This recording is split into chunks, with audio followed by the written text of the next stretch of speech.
Chapter 1058. Many years later, Ning Ke walked through that shabby alley and heard the sound of reading from the depths of the alley. He listened to the familiar voice explaining history to the children and felt very emotional, because it happened to be talking about the things that happened in a certain winter. Many people felt the same way as him. Every time they recalled that winter, they would feel a little unwilling, a little sad, but also a little lucky. Their emotions were very complicated. No matter what kind of emotion they had, that winter would definitely be a winter that the human world would never forget. Because in that winter, the human world seemed to be only a step away from peace. In the war between the Academy and Hautian Taoism, there seemed to be infinite hope in front of them. On the desolate wilderness, snowflakes danced wildly. The Tang army camped thousands of feet away became very blurred. As for the Tang general Huaying, no one knew where he was. Ade squinted his eyes. His childish face occasionally flashed with some ruthlessness. His slightly blue lips moved slightly, as he kept silently praying for the Tengri heaven.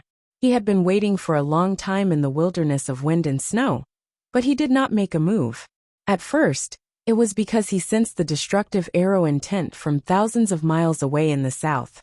Now he did not make a move because of the fleet that was slowly approaching from the depths of the wind and snow. The national master who was patrolling the grassland left Helan City and came to the Chiching village. No one knew what he was here for.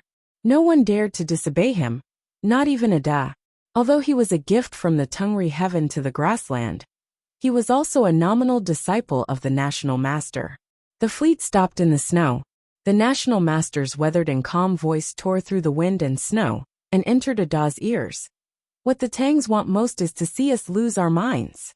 Ade looked at the Tang army in the opposite wind and snow and said, "I can kill him." The national master's voice sounded again. "At that moment, you will also be killed." Ade said firmly, "You are here. I am not afraid." He was opposing the national master's will. In fact, he was expressing his utmost respect for the national master. He firmly believed that as long as the national master was here, the iron arrow from the south would not be able to hurt him. Even after the right to light, no one knew exactly how high the state of the national master of the Golden Tribe was. Especially after the rain this spring, no one knew if the grassland powerhouse who served the Tengri heaven devoutly had any improvement. Under the premise of his vigilance, together with the dozens of powerful grassland high priests, Ning Ke's iron arrows might really be stopped. Ade felt that he should be braver in this situation. He wanted to kill the Tang general and lead the cavalry to crush the Tang army. Only in this way could he inflict pain on the person in the far south. The imperial tutor was silent for a moment before replying to his disciples' trust in him. "The problem is that we don't know where she is." Yes, this was the biggest problem. Although the iron arrow pointing at the grassland in the distant south was terrifying, as long as one was prepared, one could always find a way to deal with it. As long as one controlled the state or the output of psyche power, the iron arrow could not affect this place at all. But what about the other person? That person was born and grew up in the wilderness. Although he had disappeared for decades, as long as he was still alive, he would be the most legendary powerhouse on the grassland and the most horrible demon. Lin Wu, the Grand Master of the Devil's Doctrine, the 23-year cicada cultivation, the third sister of the Academy, Yu Lian. No matter what her name or identity was, she would always be the most feared person of the grassland barbarians. In recent years, it was rumored that she was in the eastern wilderness. Therefore, the powerhouses of the Left Tent Palace were gradually declining, and almost all of them were killed by her. Therefore, the national master and the 13 priests had been guarding outside the city of Helan. This winter, the national master finally left the city of Helan and came to the field in the south. No one knew what he was here for, but everyone knew that it must have something to do with Yu Lian. Ade understood. He looked at the Tang army in the south unwillingly and turned back. He walked into the carriage and retreated to the city of Wei with his teacher. "I heard that the Divine Hall is negotiating with the Academy." "Yes. So there can be no war for the time being." "Yes. Peace. I hate this word." "That's for Hautian to decide." As the master and disciple conversed, the carriages moved further and further away. Not long after, they disappeared into the depths of the wind and snow. Still, no one knew where the imperial advisor was going, or what he was going to do. However, everyone knew that the imperial advisor was waiting for someone to appear. He was waiting for the arrival of the Iron Arrow. Naturally, he was also waiting for Haotian's choice. Haotian decided everything in the human world. To put it simply, it was preordained. There was a sense of helplessness in the word, but also the calmness of obedience. However, Sang Sang had already left the human world. How could she tell her will to the billions of believers? When she was silent like she was in the past, the so-called will of Haotian was just the will of Taoism. To be precise, it was the will of the Abidine. Hungmu stood in front of tens of thousands of cavalrymen and looked at the verdant canyon that was destined to be written in the history books. He slowly raised his right arm. On the square of the capital of the Kingdom of Song, the cavalrymen who besieged the followers of the new stream reined in and retreated. The divine priests and deacons stopped attacking because there was a new order from the Taoist hall. The Golden Tribe Royal Court was waiting for the Abidine's choice. Chang'an City was waiting for the Abidine's choice. Everyone was waiting for the Abidine's choice. Only Long Qing seemed to know nothing. He could not hear the nervous breathing of thousands of people outside the wall, and did not receive the latest news from the Divine Hall. He felt that the pile of firewood in the yard was not spectacular enough. He picked up the chopper again, and chopped the firewood unskillfully, imagining the fire that would come later. The night was getting longer, and the human world was getting colder. The warm West Hill Divine Kingdom also had a few heavy snowfalls this winter. The cliff plateau was covered with residual snow. Under the moonlight, the traces of the wheelchair were very clear. The middle-aged priest stood behind the wheelchair and looked solemn. He thought that Haotian Taoism could solve Ning Kei's situation by remaining unchanged. But it seemed that the Abidine did not think so. Ning Kei only wants Haotian Taoism to suppress the enemy?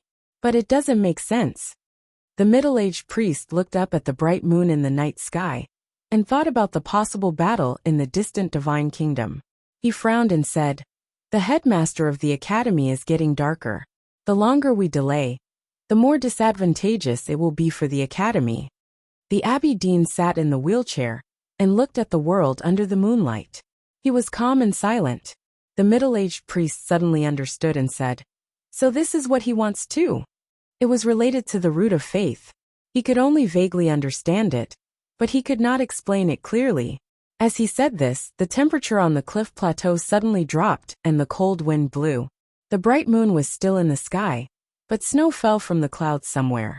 The snow came very quickly, and the thick snowflakes fluttered in the air. It did not take long for the cliff and the wheelchair to be covered with a layer of snow. The Abidine was also covered by the snowflakes.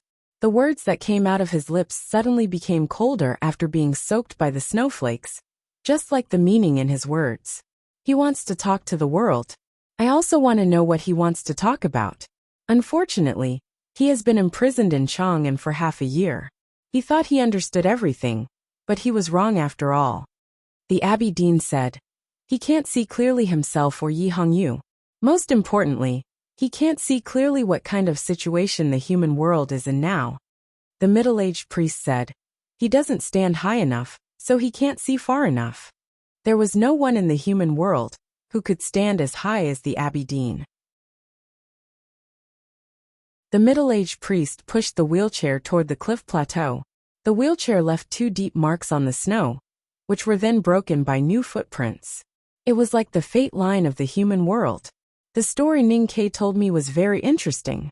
In the words of the Academy, very interesting means very meaningful. It is indeed difficult to convince people, but at least it can be used to scare people. The Abidine said with a smile, "The problem is that there is no God in his story. There is no God in that world. But in our world, there is Haotian." The middle-aged priest's expression became more and more solemn. His footsteps became heavier and heavier. The footprints on the snow became deeper and deeper, as if they were going to be deeply carved into the cliff stones. Haotian, of course, was the most serious topic. Of course, as I said before, I have to agree with the Academy's judgment. So do I. Taoism will definitely fail, and Haotian will eventually perish. The Abbey Dean's smile suddenly disappeared. He was expressionless, but the emotions in the depths of his eyes became extremely complicated. At first, he was confused and even afraid, but eventually he became calm.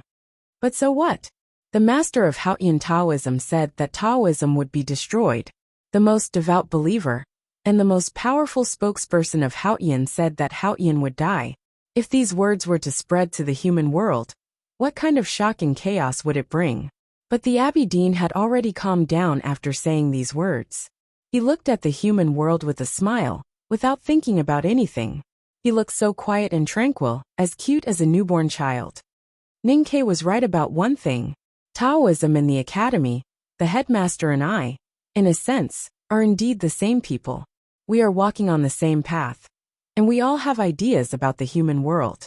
It is just that we have chosen different paths.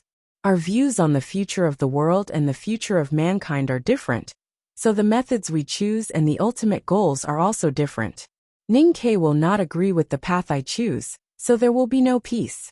How can we really be the same people when we are so different? The Abbey Dean said.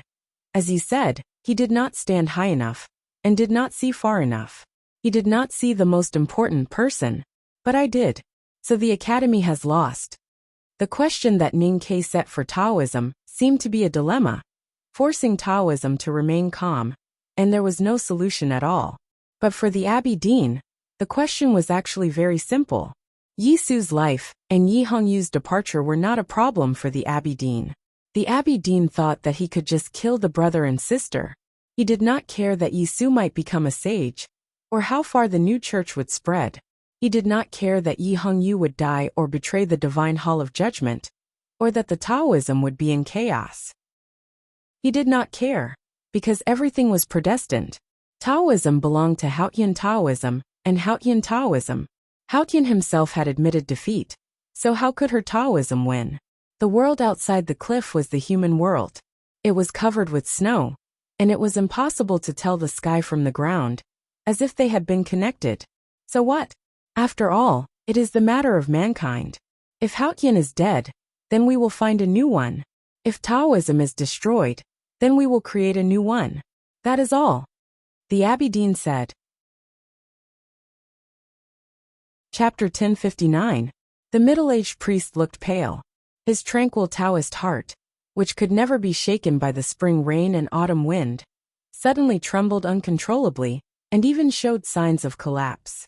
What he heard, the hidden meaning behind the words, and the Abbey Dean's thoughts were too cruel and terrifying for the followers of Taoism. It was said that the great divine priest of light was the closest to Haotian. But he knew that the Abbey Dean had always been the closest to Haotian since 1,000 years ago. When Haotian came to the human world a few years ago, and the Abbey Dean met her, the closeness became real in a theological sense. They did not see each other but met each other. Was he afraid because he saw her? No, he was no longer afraid after seeing it. He dared to think about it, kill it, destroy it, and seize it. Compared to this, whether it was Lotus ambition, the Academy's ideals, or Haotian's own thoughts, they were all inferior. Ningke's question was even more ridiculous. The middle-aged Taoist did not question his judgment. He looked at the snow on the cliffs and felt the cold wind blowing against his face. He suddenly felt a little sad because he was about to see the destruction of a complete old world. The old world that he had once worshipped and protected with all his heart. The world that he cared about. Is there really no other way? The flame of the new stream will burn the entire human world. The old Taoism and the old divine halls will all become the new sacrifices in the fire. Even if the headmaster of Academy and the Tang Empire are destroyed, Taoism cannot change the result. But why should we be sad? It's just nirvana. We should celebrate. Is the nirvana that Buddha mentioned going to happen in this winter? That monk only cares about himself. Why would he care about the entire human world? What should we do next? The fate of the human world was decided by heaven. The Abbey Dean turned his eyes from the night sky to the world of wind and snow at the foot of the mountain. He looked at it for a while and continued, but now it's in the human world. Of course we have to find her first. Ningke asked him to care more about the human world. In fact, he had always cared about it more than anyone else. How could he not care about it when it was supposed to be in heaven? After saying this, the Abbey Dean said no more. He looked at the wind and snow outside the cliff, at the villages and fields on the other side of the wind and snow, and at the moonlight that could not be stopped by the wind and snow. He smiled and said nothing. On the curtain of the night, the clouds were sometimes in the east, and sometimes in the west. Although snowflakes kept falling, they could not cover everything. The moonlight shrouded the whole world. The wind on the cliff rolled up the snowflakes and danced with the moonlight. As the night deepened, it became colder and colder. The Abbey Dean sat in the chair for a long time, but he was still energetic. A few years ago, during the battle in Chang'an, he was seriously injured by the disciples of the academy with the help of the god-stunning array. Later he met Sang Sang and was punished by Hao Yin. Since then, he had become a disabled old man with his ocean of qi and mountain of snow destroyed. Logically speaking, it would be extremely difficult for him to endure such a bitter cold night. However, he just sat there quietly without coughing. His face was not pale, and there were even 2 red spots on his cheeks. His expression was always so calm. His eyes were filled with a yearning for the beautiful scenery of the world, and he was curious about the moonlight, snowflakes, and the sky that sprinkled moonlight and snowflakes. He was as innocent as a child. Hengmu and Ada, the divine sons left by Haotian in the human world, often looked innocent as well. However, that innocence came from their alienation from the human world and their own age. The Abbey Dean's innocence was different. He looked at the human world quietly and thought about it. He seemed to be ignorant and omniscient. He was a little dull, but not disgusting. He was a little cute, but not annoying. He was different from Hengmu and the others. He was also different from the previous Abbey Dean. He was calmer, like an unintentional cloud that floated out of the mountain, pure and admirable. When he entered Chang'an, he flew in the wind like an immortal. In the eyes of the common people, he was like a real immortal. After he was disabled, he became a real mortal. From an immortal to a human, he was a Zhenren. The middle-aged priest looked at him in the chair and felt the innocent aura. He vaguely understood something and sighed with emotion. It turned out that there was a world above the tranquility. The Abbey Dean suddenly moved. His hands left his knees and slowly landed on the armrests of the wheelchair. The snow under his palms melted into spring water due to the heat. His expression was as pleasant as spring water. The middle-aged priest was shocked and speechless. He was shocked because his guess had become a reality. It seemed that the guess that excited him was about to become a reality. The middle-aged priest's hands on the wheelchair trembled a little. The Abbey Dean's scheme was broken by the academy, and his people were hurt in Chang'an. However, it was Haotian who really turned him into a mortal. What did this mean? The Abbey Dean stood up and left the wheelchair. It was like the action that human beings had done tens of thousands of years ago. The snowflakes mixed with the moonlight fell slowly on the cliff plateau. The cold wind kept blowing, making the Abbey Dean's indigo Taoist robe flutter. However, it could not mess up his white hair. Look, it really looks like a dog. The Abbey Dean looked at the night sky and said slowly. The middle-aged priest did not understand what the Abbey Dean meant. He also did not know that 20 years ago, the headmaster of the academy raised his cup to the sky and said something that sounded different, but actually had the same meaning. After saying this, the Abbey Dean clasped his hands behind his back and walked down the cliff in the wind and snow. His indigo robe fluttered in the wind and snow.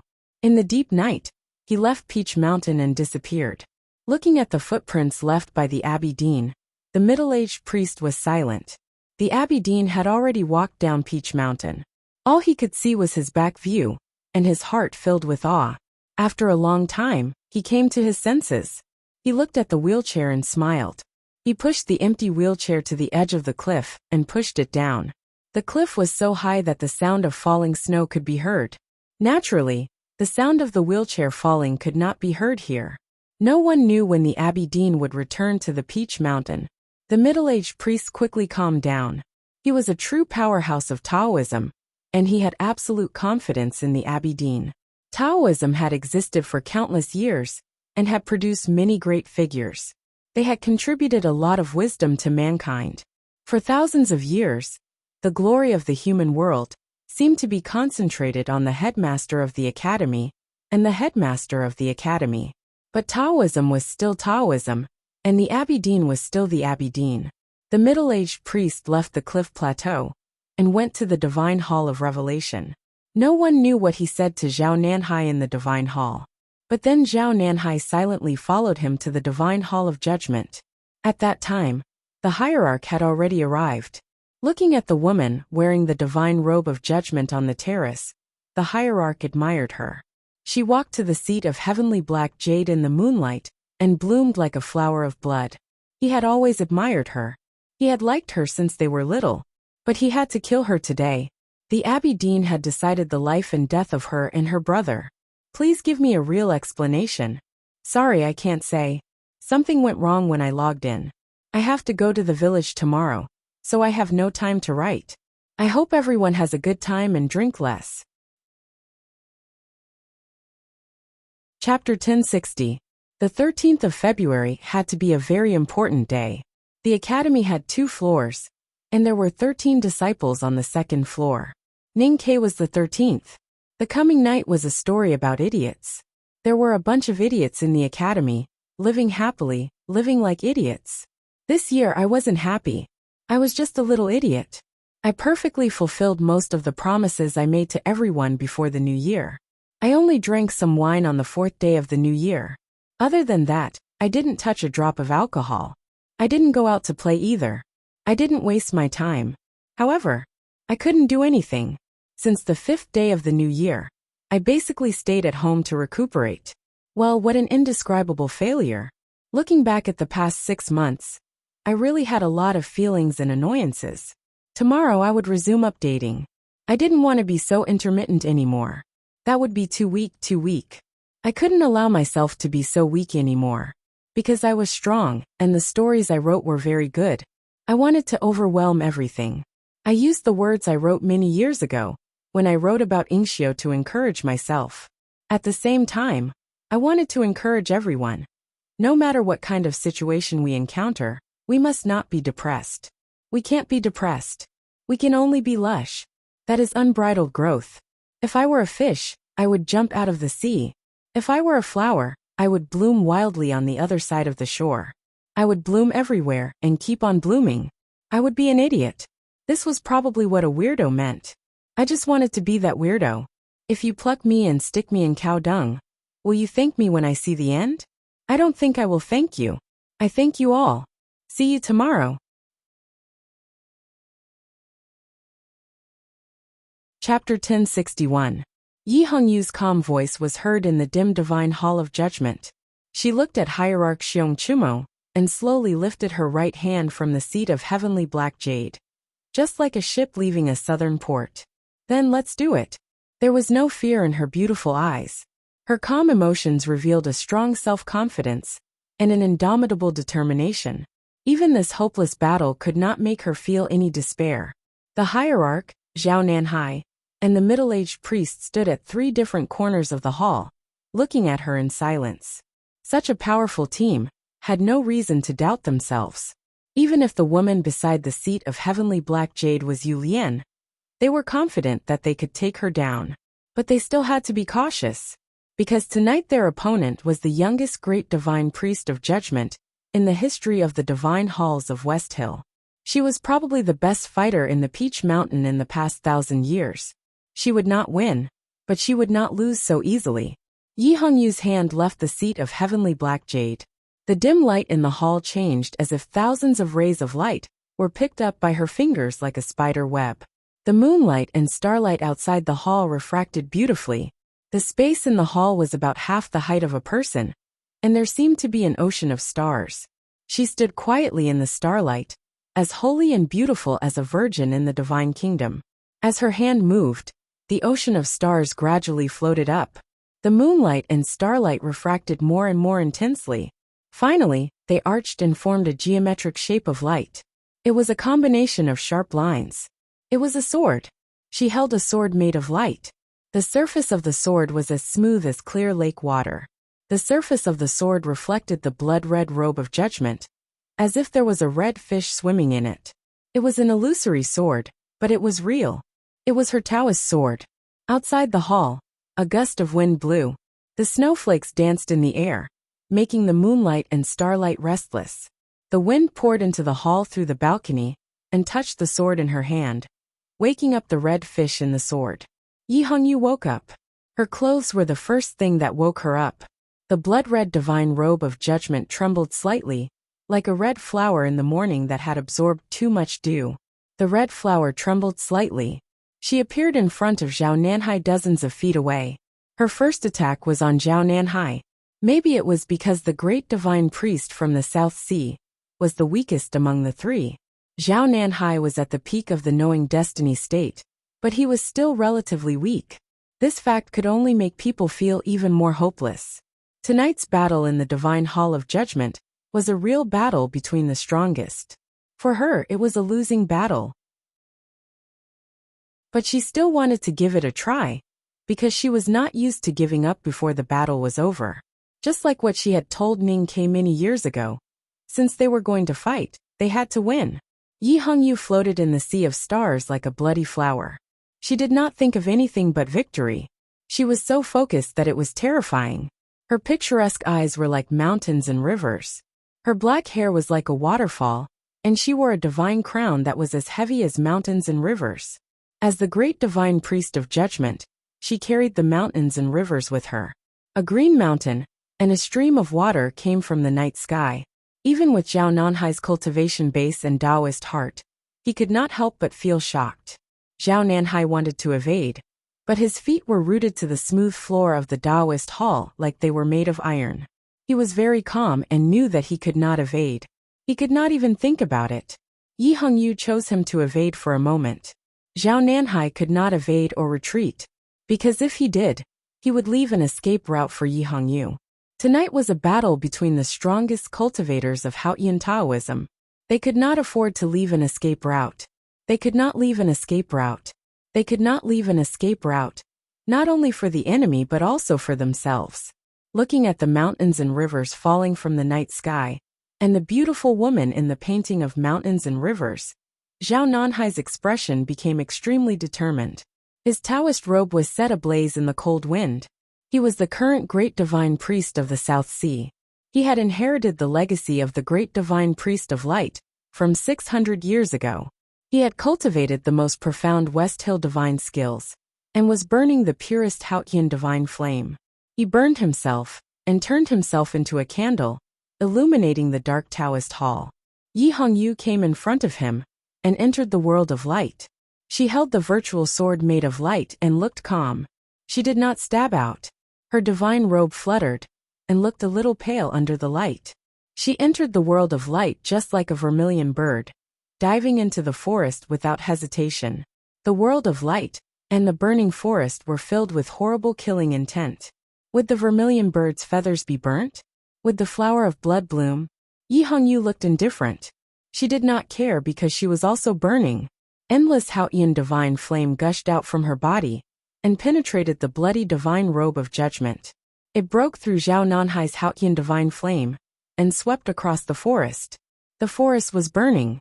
The vermilion bird in the forest also started burning. It spread its wings in the night sky and spat out flames. Countless sparks splashed on the stone walls.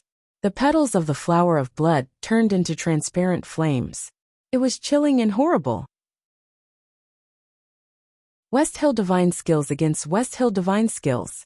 Haotian Divine Flame against Haotian Divine Flame. She was the great divine priest of judgment. But she was also the Tao addict who knew everything. She had learned the West Hill Divine Skills since she was young. How could she be unfamiliar with the Haotian Divine Flame? Who was more powerful, her divine skill or Zhao Nanhai's? They were both at the peak of the knowing destiny state. They were both powerful divine skills. One was old and ruthless, while the other was young and powerful. If it were any other time, there would be no answer. But tonight was special. Zhao Nanhai was here to kill. He would not risk his life, no matter how determined he looked. Yi Hongyu was burning her soul and life, even though she was expressionless. The divine hall of judgment shone brightly, and the temperature suddenly rose. The tables and chairs engraved with flowers instantly turned into ashes, and even the black jade throne began to emit green smoke. The hierarch looked serious and took a step into the battlefield. The middle-aged priest lowered his head. No one knew what he was thinking. Suddenly, a howl came from the blazing sea of divine flame. The howl was clear and sharp. It sounded like a bird, a legendary bird. Xiong Chimo's expression changed again. The middle-aged priest still lowered his head. His face was illuminated by the Haotian divine flame and looked serious. Sparks flew, and the flame split. A path appeared in the sea of fire. A blood-red phoenix flew out from the depths of the sea. As soon as it spread its wings, the divine hall started to burn. There was no real phoenix in the divine hall of judgment. There was only the purest and most solemn Haotian divine flame. She flew in front of the divine flame like a proud and violent phoenix. The light dimmed and Zhao Nanhai appeared on the ground. His face was pale, and there was blood at the corner of his mouth. Obviously he was badly injured. He looked at the phoenix with admiration and sympathy. The youngest judge in the history of Haotian Taoism was unbelievably powerful. However, she had to die because she was so powerful. The more powerful she was, the more Haotian Taoism would not allow her to live.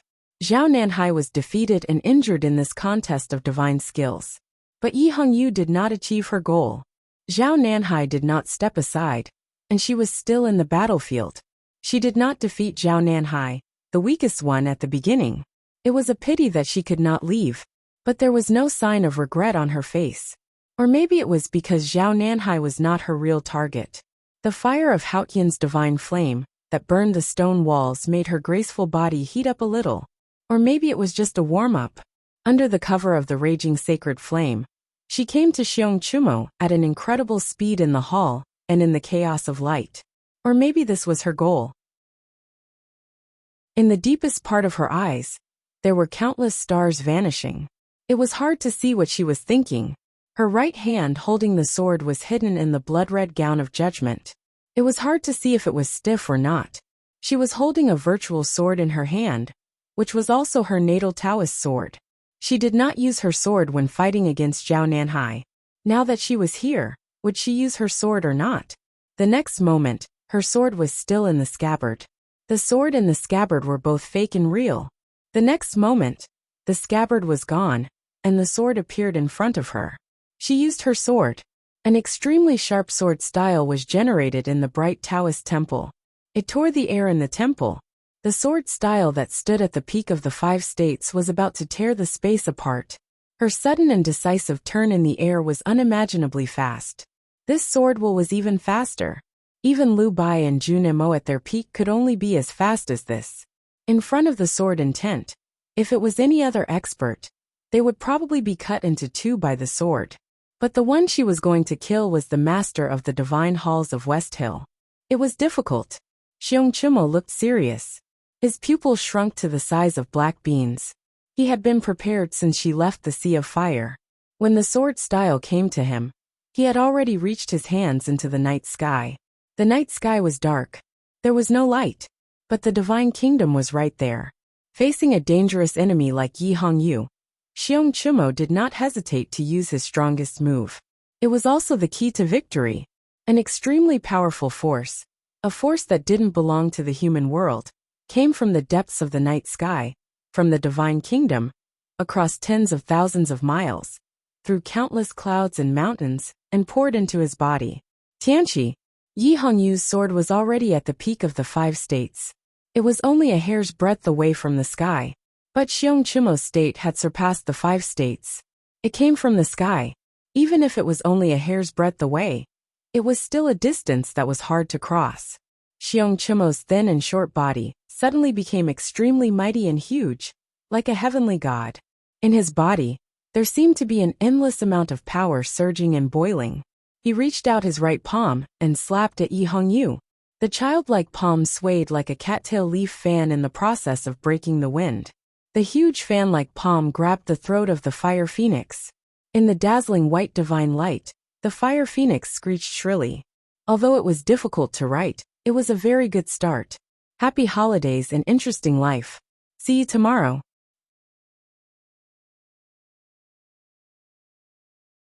Chapter 1062. Xiong Chimo stood in front of the divine light and gripped the phoenix's throat mercilessly. The scorching Taoism temple echoed with shrill cries. The cries were getting louder, angrier, and more painful. The phoenix struggled angrily. Countless blazing white streams of light peeled off from its body and fell to the ground, igniting a sea of fire. That austere sword essence, hidden in its body, was constantly exploding. Xiong Chimo's face suddenly turned pale, but his expression was still indifferent. His short and skinny body became as majestic and powerful as a god under the support of the majestic power. Many people could not understand Xiong Chimo's power, such as Yi Hongyu, since the title of the hierarch of the divine halls of West Hill could not give a cultivator innately powerful. Then where did his power come from? How could this wretched and disgusting dwarf have a state above the 5 states? Just because he was Hao Yan's dog? Some people tried to come up with an answer, but it was all speculation. Xiong Chimo was still standing behind the light screen. He was so powerful that he gripped fate and the phoenix's throat. It was unfair that he continued to be invincible. Xiong Chimo's huge palm moved forward. The night sky above Peach Mountain seemed to move closer to the ground with his movement. An unimaginably powerful force slapped down. The flame phoenix let out a mournful cry, and its feathers scattered in all directions. The peerless sword intent that shot out from its body was unable to resist the pressure of the night sky, and shattered into countless pieces. The sword style was smashed by Xiong Chimo's palm. Countless pieces of sword intent shot out and landed on Yi Hongyu's body. Countless tears appeared on her blood-red robe of judgment, and blood seeped out from within. That was the horrifying backfire. Yi Hongyu looked pale. The stars in her eyes were fading away at a faster speed. Her red right sleeve turned into nothingness under the power of Tianqi, revealing her jade-like wrist. The sword style was gone, but she was still holding the sword in her hand. Her black hair danced in the wind like a waterfall under the strong wind. She looked at Xiong Chimo with emotionless and soulless eyes. Her soul was burning, her life was burning, and the blood that flowed out of the countless wounds on her body was burning. She used the divine arts of the Western tomb to burn her body and soul into a pure and holy divine light. She wanted to hug Xiong Chimo. Unlike the humiliating hug many years ago, her hug had no other meaning. It was not fanatical, not cold, just calm, a calm invitation to die with him. Looking at the burning Yi Hongyu, Xiong Chimo's pupils constricted as he sensed the hidden horror. His body began to tremble, and his face became even paler. A thunderous roar burst out from his lips. Heavenly beheading. He was the master of the West Hill Divine Palace, and his voice was like thunder.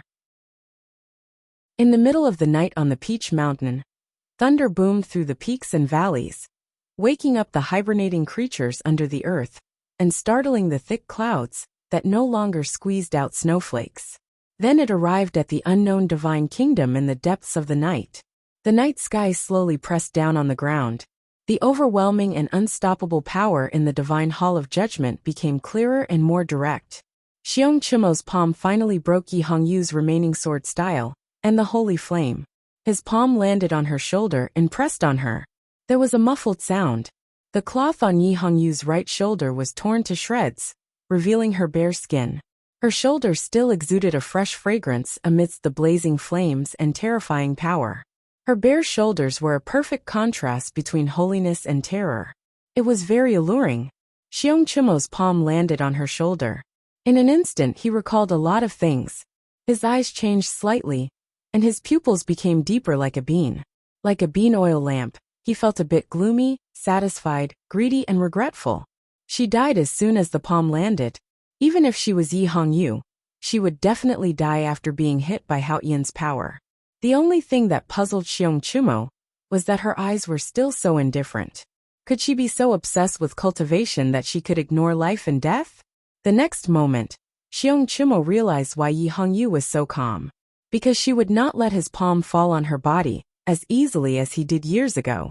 There was a wound on her right shoulder. Just like other parts of her body, it was dripping with blood. The gown of judgment was torn. However, under the blood deep in the wound, there was a golden thread shining.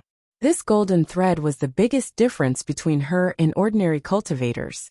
There were countless powerhouses in the cultivation world, but she and Ning Ke were the real exceptions. They were the real ruthless ones.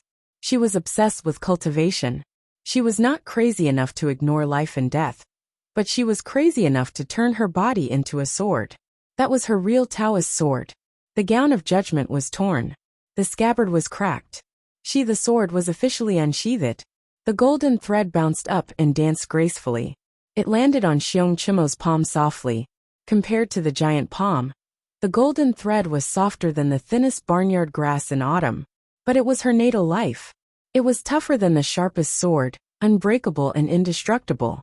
With a slight sound, a thin red line appeared on Xiong Chimo's index finger that was about to touch her shoulder. Blood flowed out from the line.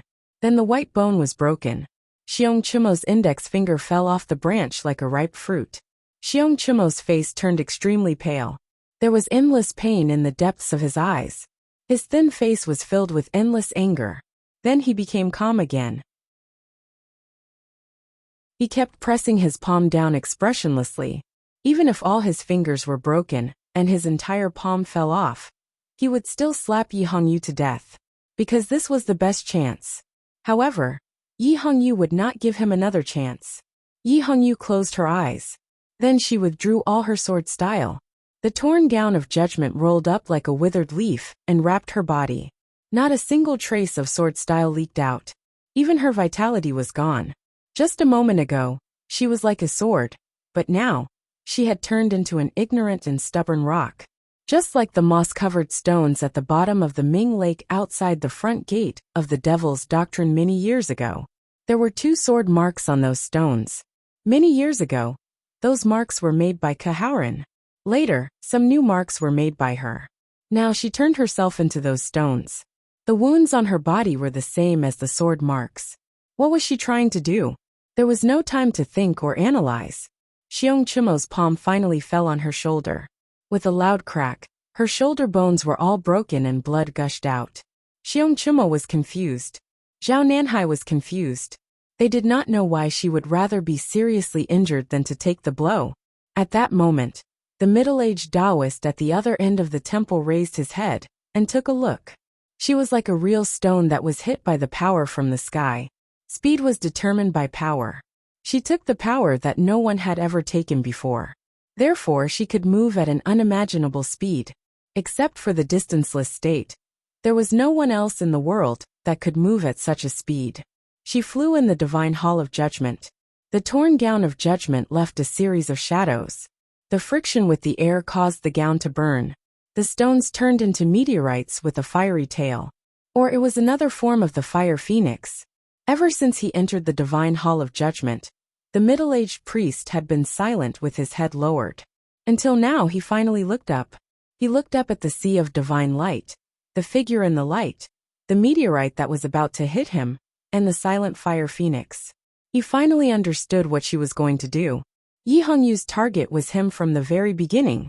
Not Zhao Nanhai, not Xiong Chimo, but him. The competition with Zhao Nanhai was just a warm-up. She took Xiong Chimo's Tianqi head-on and sped up. The 2 powerhouses attacked with all their strength, but Yi Hongyu was just borrowing the momentum. She didn't hesitate to suffer heavy injuries, to adjust her state to the strongest, most violent moment. Why? Just to kill him? Yi Hongyu came so fast that the middle-aged priest only had a look up before she arrived. The fire phoenix burned the hall. The meteorite fell. Even the Abbey Dean could not avoid it. The middle-aged priest realized that the Abbey Dean had underestimated Yi Hongyu's ability. The young great divine priest of judgment was indeed a genius. Her attainment in divine incantation was even better than Zhao Nanhai's. She had cultivated her own body into a natal Taoist sword, and turned herself into a stubborn rock. That was the legendary great divine priest of light, who had comprehended the stone array tactics 1,000 years ago. The only one who knew the stone array formation was the queen of the Great River Kingdom. Where did she learn it? The middle-aged priest could not figure it out. But he had to catch her. Otherwise, the fire phoenix would fly out of the divine hall of judgment, break the Peach Mountain, and gain true freedom. Taoism would never allow that to happen. The middle-aged priest reached out his right hand and pointed with a finger. His movement was very slow. The fire phoenix came so fast that it was unparalleled. His movement was so slow but it was faster than the fire phoenix. He looked serious, and his finger was extremely heavy. Know it and guard it, the natural stream. It was the unique skill of the Jisho Abbey, the natural stream magical finger. The middle-aged priest's natural stream magical finger was much more powerful than Chun Pippi's. With one finger the world was at peace. The Haotian's divine flame in the divine hall of judgment was like a frozen flame, no longer shaking. The remaining power from the sky seemed to have sensed the meaning of the finger and calmed down. The fire phoenix's tail disappeared instantly. The raging meteorite suddenly showed its true face. How could the moss hurt anyone? The middle-aged priest used his most powerful skill. He came with the light and pointed with one finger. The fire phoenix screeched in despair. Yi Hongyu still looked indifferent, as if she did not care about anything. She held the sword and then drew it. The feathers of the fire phoenix scattered, but she did not care at all. The hall was full of energy and wind. The fire phoenix suddenly disappeared, leaving only her body. She stabbed the middle-aged priest with her sword. It was an ordinary sword, but it was the most powerful one. It was like an arrow hitting a heavy leather, or a stone falling into a deep pond. There was a sound, there was an echo, there was chanting. The middle-aged priest's finger and her sword finally met in the air. The wind stopped, and the dust settled. The divine hall of judgment was quiet again. Several golden threads burst out from Yi Hongyu's body, and then floated down like real withered leaves. She held the virtual sword, and stood in front of the middle-aged priest, expressionless. The divine robe of judgment was half open and rolled up to her waist, revealing her naked upper body. Blood dripped from her perfect curves. She was covered in blood and stood naked. She seemed to be in a mess, but she was actually very beautiful. It was a kind of divine beauty, holy beauty, pure beauty, but it was tempting. Seduction and holiness did not contradict each other, at least at this moment. Blood dripped from her body, fell to her feet, and flowed into the cracks in the stone floor. The crevices were gradually filled with blood, and then they began to glow like lines.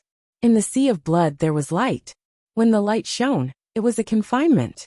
The middle-aged priest's expression finally changed. Because he was in the center of the confinement. I think I can write more tomorrow, right? I feel like I am recovering quickly. Haha. By the way, Yi Hongyu's upper body was naked, and she was covered in blood. I can refer to some oil paintings. Of course, if it was an Oriental woman, it would be a good movie.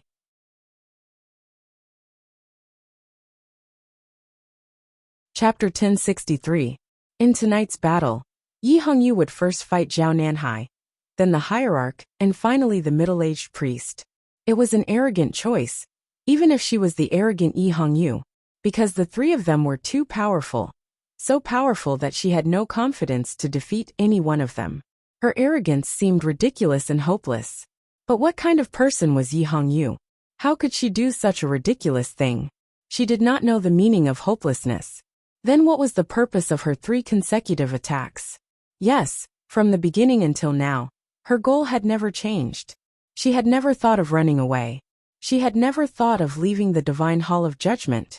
Not only did she not run away, she even wanted to catch the middle-aged priest.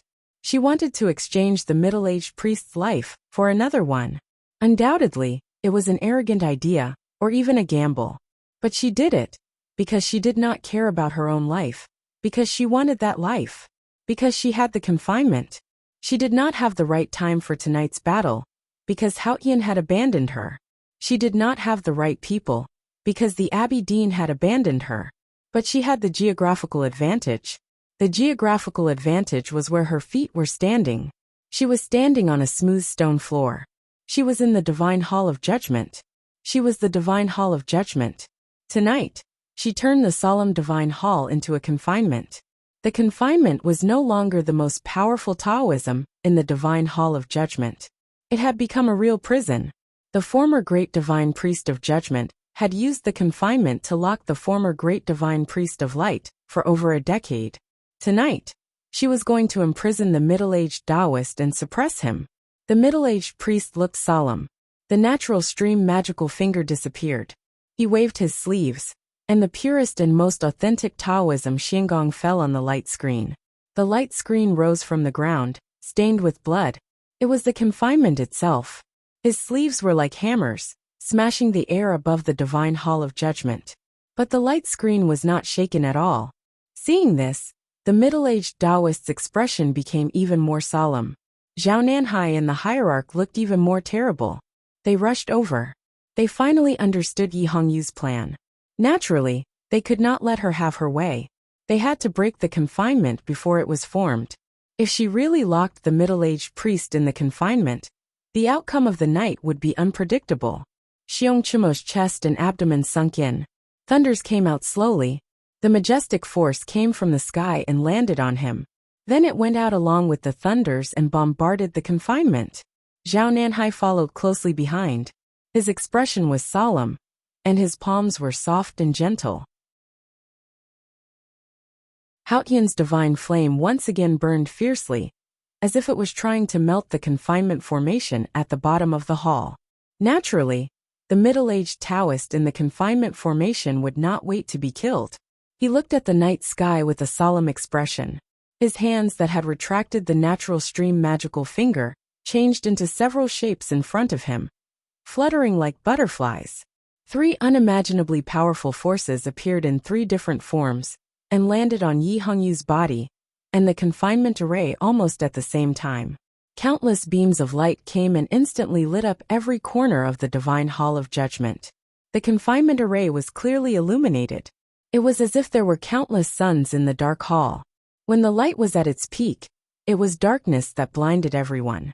Yi Hongyu, who was in the center of the light, and the other 3 people could no longer see anything. They could only sense their surroundings. The wounds on Yi Hongyu's naked body became more and more numerous. Her blood flowed faster and faster. She looked at the middle-aged priest in the confinement expressionlessly. Even though she could not see him, she still stared at him. The blood dripped onto the ground and flowed along the cracks, awakening the soul that had been hidden in the divine hall of judgment for countless years. The confinement array that was attacked by the 3 people did not break. Instead, it became even stronger.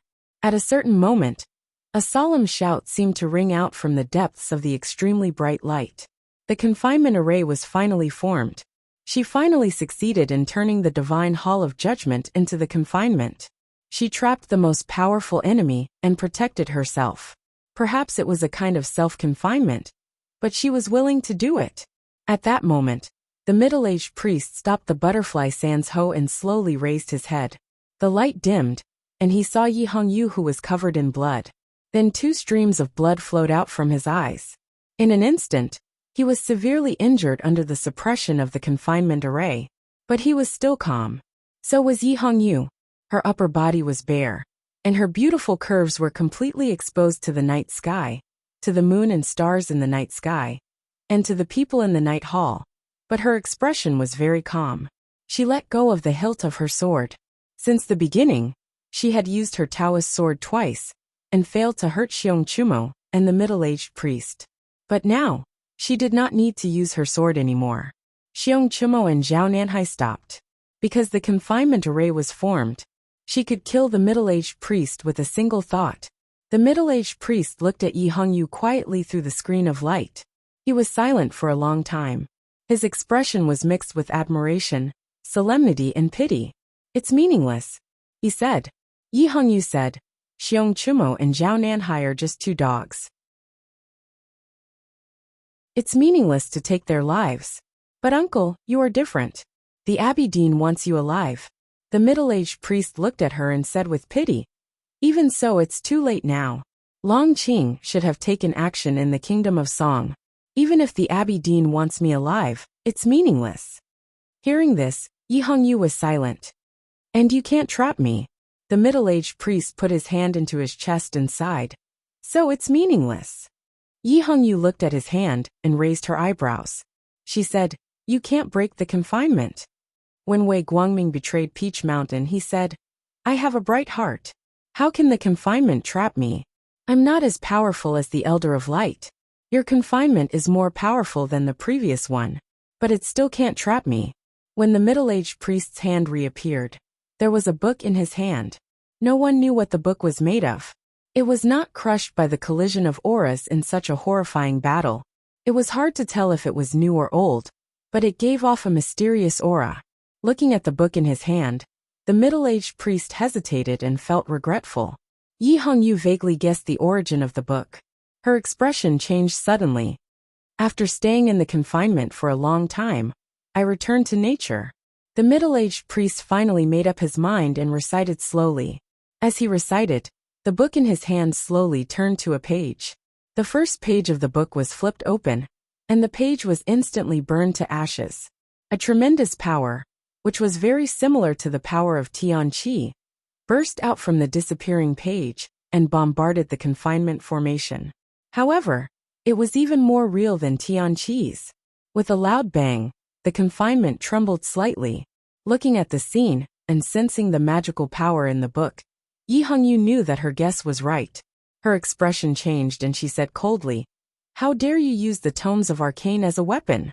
Yes, the book in the middle-aged priest's hand was the tomes of arcane. The arcane tome of the fall. One page fell and the world was shocked. Not to mention the confinement. Yi Hongyu spread her arms. The divine robe of judgment, and her black hair danced wildly in the wind. She was going to use the confinement of the divine hall of judgment to fight against the tomes of arcane. The middle-aged priest's expression was very serious. He realized that one page of the tomes of arcane was not enough to break the confinement. So the tomes of arcane continued to burn. The pages of the arcane tome of the fall fell to ash one by one. It was as if an endless amount of the most primitive power was released and attacked the night hall in all directions. The middle-aged priest looked at the arcane tome of the fall in his hand. He looked more and more pained. Who could bear to destroy the tomes of arcane with their own hands? The battle between the confinement and the tomes of arcane continued. The pages of the arcane tome of the fall were burning. The divine hall of judgment kept shaking. Countless cracks appeared on the stone walls and pebbles fell, as if an earthquake was about to happen. The battle had entered the most horrifying moment. The people on Peach Mountain were finally awakened by the hierarch Tianqi and the huge commotion. Tens of thousands of divine priests and deacons stood on the peaks and in front of the Taoist temples. They looked at the black and solemn temple on the edge of the cliff and watched it totter under the night sky. Their faces were extremely pale. They were panic-stricken and speechless. They were confused and did not know what to do. With a loud bang, the southeast corner of the divine hall of judgment collapsed. Countless pebbles shot up. Many peach branches were broken. Countless divine priests and deacons knelt down in tears. They did not dare to raise their heads or make a sound. The divine hall of judgment was filled with smoke and dust. Xiong Chumo stood outside the battlefield with a complicated expression. This was the battle between the arcane tome of the fall and the divine hall of judgment. It was a microcosm of the battle between Haotian and Taoism. Even with his power, it was difficult for him to join the battle. It seemed to be a long time, but in fact it was very short. The arcane tome of the fall burned half of its pages in the hands of the middle-aged priest. Finally, the confinement was broken. The divine hall of judgment seemed to collapse the next moment. Yi Hongyu was forced back to the seat of heavenly black jade by the power of the arcane tome. Her face was pale, but her expression was still indifferent. The divine hall of judgment was silent for a long time. The middle-aged priest, Xiong Chumo, and Zhao Nanhai did not say a word. They looked at the woman covered in blood beside the seat of heavenly black jade with respect and fear. Almost just a little bit more. Facing such a powerful team of Taoism, the young great divine priest of judgment was so close to turning the situation around, and even leading the whole situation into her thoughts. If the middle-aged priest did not have the arcane tome of the fall, if he did not follow the Abbey Dean's order, and used the arcane tome as a weapon of Taoism, Yi Hongyu might have won. Now she was defeated, really defeated. But facing such a powerful enemy, she forced the opponent to use all his trump cards and destroyed half of the arcane tome. She had the right to be proud and respected. Unfortunately, she still could not win. Yi Hongyu's face was pale, not because she was seriously injured, not because she was afraid of the coming death, but because she knew that if she lost, Yi Su would die. Her goal tonight was to capture the middle-aged Taoist and use him to exchange for Yi Su's life. The middle-aged Taoist said that it was meaningless, but she still had to do it. Because Yi Su, her elder brother, was the only meaning of her life since many years ago. The middle-aged priest put the arcane tome of the fall back into his arms with a pious look. Then he looked at Yi Hongyu and said sincerely, "You are very beautiful and powerful." Yi Hongyu said emotionlessly, "I know." The middle-aged priest looked at her and saw the stubbornness in her heart. It was like seeing the little girl who liked to climb trees and bully Chin Pippi in the abbey. He felt pity for her. "Unfortunately, you have to die." A corner of the divine hall of judgment collapsed. Yi Hongyu was seriously injured. She had no other choice. The middle-aged priest, Xiong Chumo, and Zhao Nanhai were still looking at her, standing in three corners. If she lost, she had to die because Taoism did not spare her a way out. She stood beside the seat of heavenly black jade. Behind her was the endless abyss. It might be a way out, but it was not a way out. At this moment she suddenly laughed. Her laughter was full of anger and unwillingness. She seemed to be a bit crazy. She and Yi Su had worked hard for Taoism for many years, but they would die in the end. She could not accept it. She tried her best, but she could not change it. But would she accept her fate? No. People like her and Ning Ke might seem to be devout believers, such as Hao Yan and the Academy, but in fact they would only believe in themselves. This was something that even Hao Yan and the headmaster of the Academy could not detect. Her laughter was cold, very cold. It was like a sharp Taoist sword that had been frozen by the snow sea for thousands of years. Then it was pulled out and echoed in the divine hall of judgment, as if it was slashing everywhere. The next moment she stopped laughing. She said, "I want to live." Xiong Chumo looked at her and said mockingly, "Or you can try begging me." Yi Hongyu ignored him. She repeated calmly, "I want to live." The middle-aged priest said, "You can't live." The Abbey Dean had decided to kill Yi Su and destroy the new stream. Then she had to die. Especially after tonight. If she lived, Xiong Chumo would die and Taoism would sink into the sea of fire. Yi Hongyu said, "I will live." She said it calmly. She was not begging or pleading.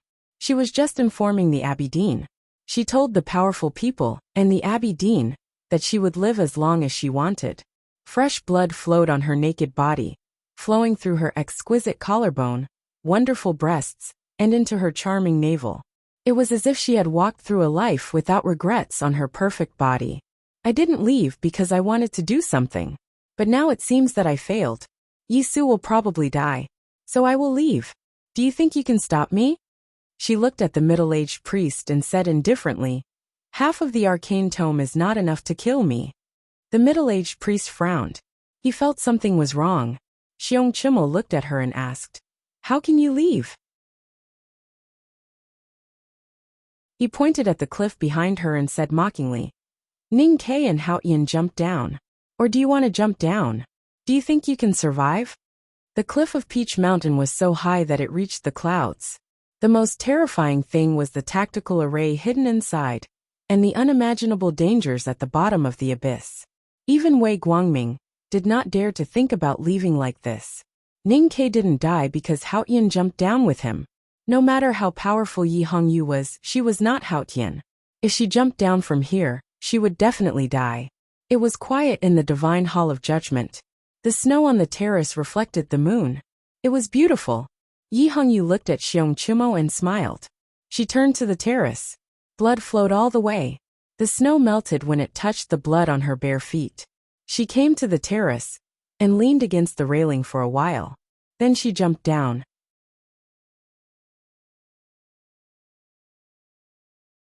Chapter 1064. The moonlight was still the same, the wind was no more, and the snow was still there. The bloodstains on the snow were clear and soul-stirring. The divine hall of judgment was dead silent, except for the occasional sound of rocks falling off. The middle-aged priest walked to the balcony, followed by Xiong Chumo and Zhao Nanhai. The three of them looked at the bottomless abyss under the railings, the mist under the moonlight, and the old trees on the precipice. They remained silent for a long time. Then they left without talking or looking at each other. Ning Ke jumped, Hao Yan jumped, and so did Yi Hongyu tonight. Ning Ke and Hao Yan could survive, but she could not. Since death was the only ending, There was no need to care about it anymore. She was the great divine priest of judgment, and her death would cause a lot of trouble. Taoism had many things to deal with. Xiong Chumo had to start preparing to suppress the anger of the divine hall of judgment. Zhao Nanhai had to help stabilize the situation on Peach Mountain, and the middle-aged priest had to gather the will of Taoism. More importantly, with the battle tonight and Yi Hongyu's death, Taoism would start to destroy the new stream, and the war with the Tang and the Academy would officially begin. After the three of them left, the heavily damaged divine hall became lonely again. Naturally, someone would be sent to the bottom of the precipice to confirm Yi Hongyu's death and search for her body. However, even if she could return to the divine hall of judgment on that day, this solemn divine hall would not be able to welcome its master back. The night was dark, and the moon was hidden behind the thick clouds. The crisscrossing streams, the stone bridges, and the cold-resistant wildflowers were all swallowed by the darkness. It was very cold this year. The fields outside of Yangzhou City were frozen solid. In the dead of night, there was a muffled sound. Someone fell from the top of the city wall and smashed heavily into the ground, creating several cracks in the frozen ground. The person's leg bones immediately broke, but under such pain, he did not make a sound. Wang Jinglu frowned. Even the dark night could not hide the paleness on his face. Countless beads of sweat came out of his body and soaked him. He wiped the blood from the corner of his mouth and used his hands as his feet to crawl forward with difficulty. Only when he entered a bush and confirmed that he wouldn't be easily discovered did he let out a sigh of relief. At this moment, there was another sound of something falling on the ground in front of the city wall. He pulled the bushes aside and saw a man lying on the ground. The man was covered with blood. Obviously, he was already dead. The sound of hurried footsteps came from the top of the city wall, and then dozens of torches were lit. In an instant, the pitch-black night was driven away, and the top and bottom of the city wall were illuminated as if it was daytime. The face of the man lying motionless on the ground was also illuminated by the torch. His face was covered in blood, but his facial features were barely discernible. Wang Jingla's body trembled slightly, and the hand holding the branch trembled slightly. His face became even paler because he knew the man. To be precise, he was very familiar with the man. He was very familiar with him. In the past few years, Wang Jinglu had represented the imperial court and secretly contacted the young people who were loyal to the Tang in Yangzhou City. He had made a lot of progress, and the young man who died was one of them. The top of Yangzhou City wall became noisy. There were shouts and sounds of weapons clashing. Wang Jinglu looked up with difficulty.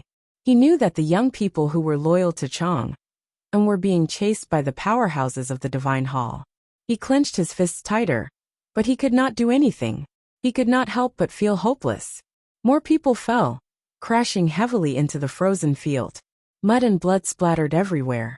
Following that, more and more people fell, dying one after another. His pale face was full of despair and pain.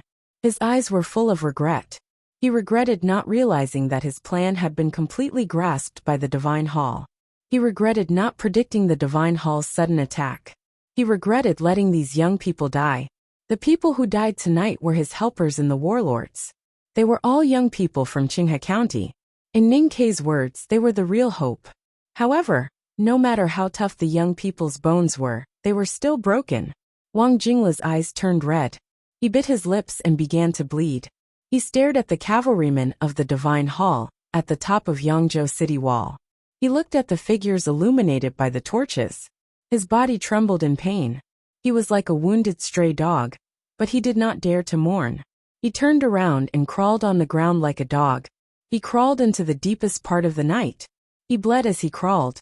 He had to leave Qinghe County alive. He wanted to tell the Tang army, on the other side of the verdant canyon, what had happened tonight. He wanted to tell Ning Kei that the Academy's plan had failed.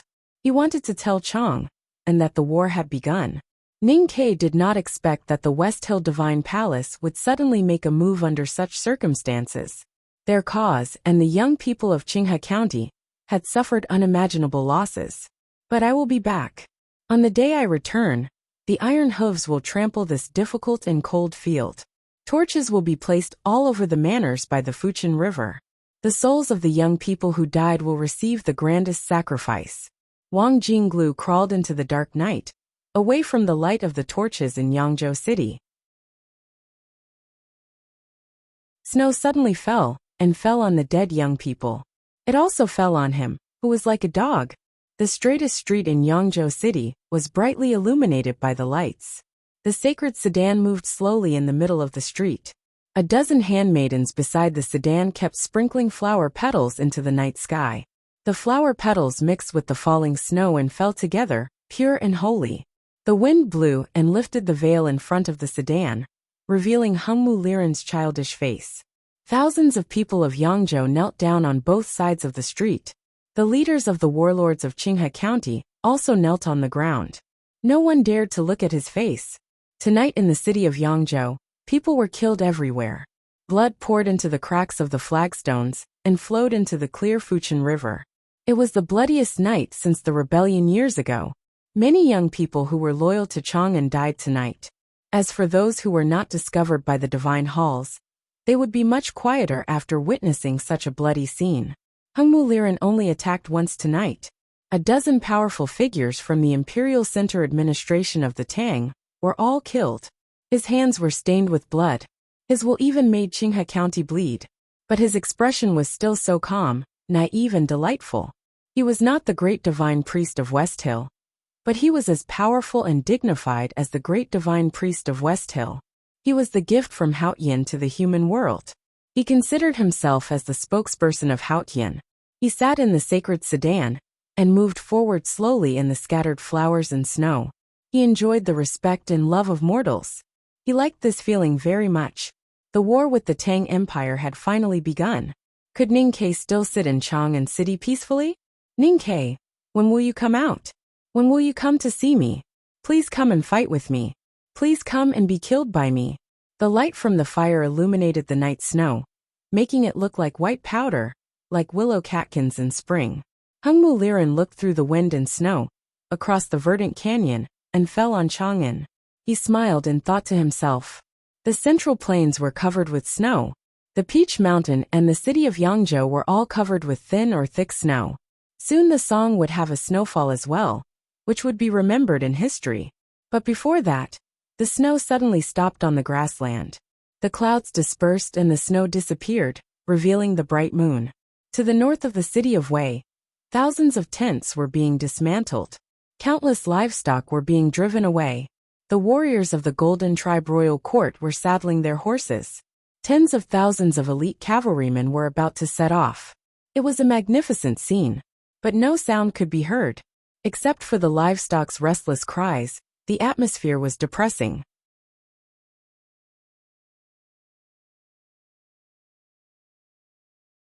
As the most powerful power in the north of the continent, the nobles and citizens of the Golden Tribe Royal Court had every right to be proud of themselves for their successive victories against the Tang. But it was different this time. Tonight, the entire Golden Tribe Royal Court would move south.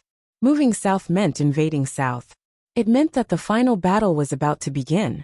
It meant that they would have to fight to the death against the Tang that had ruled the world for thousands of years.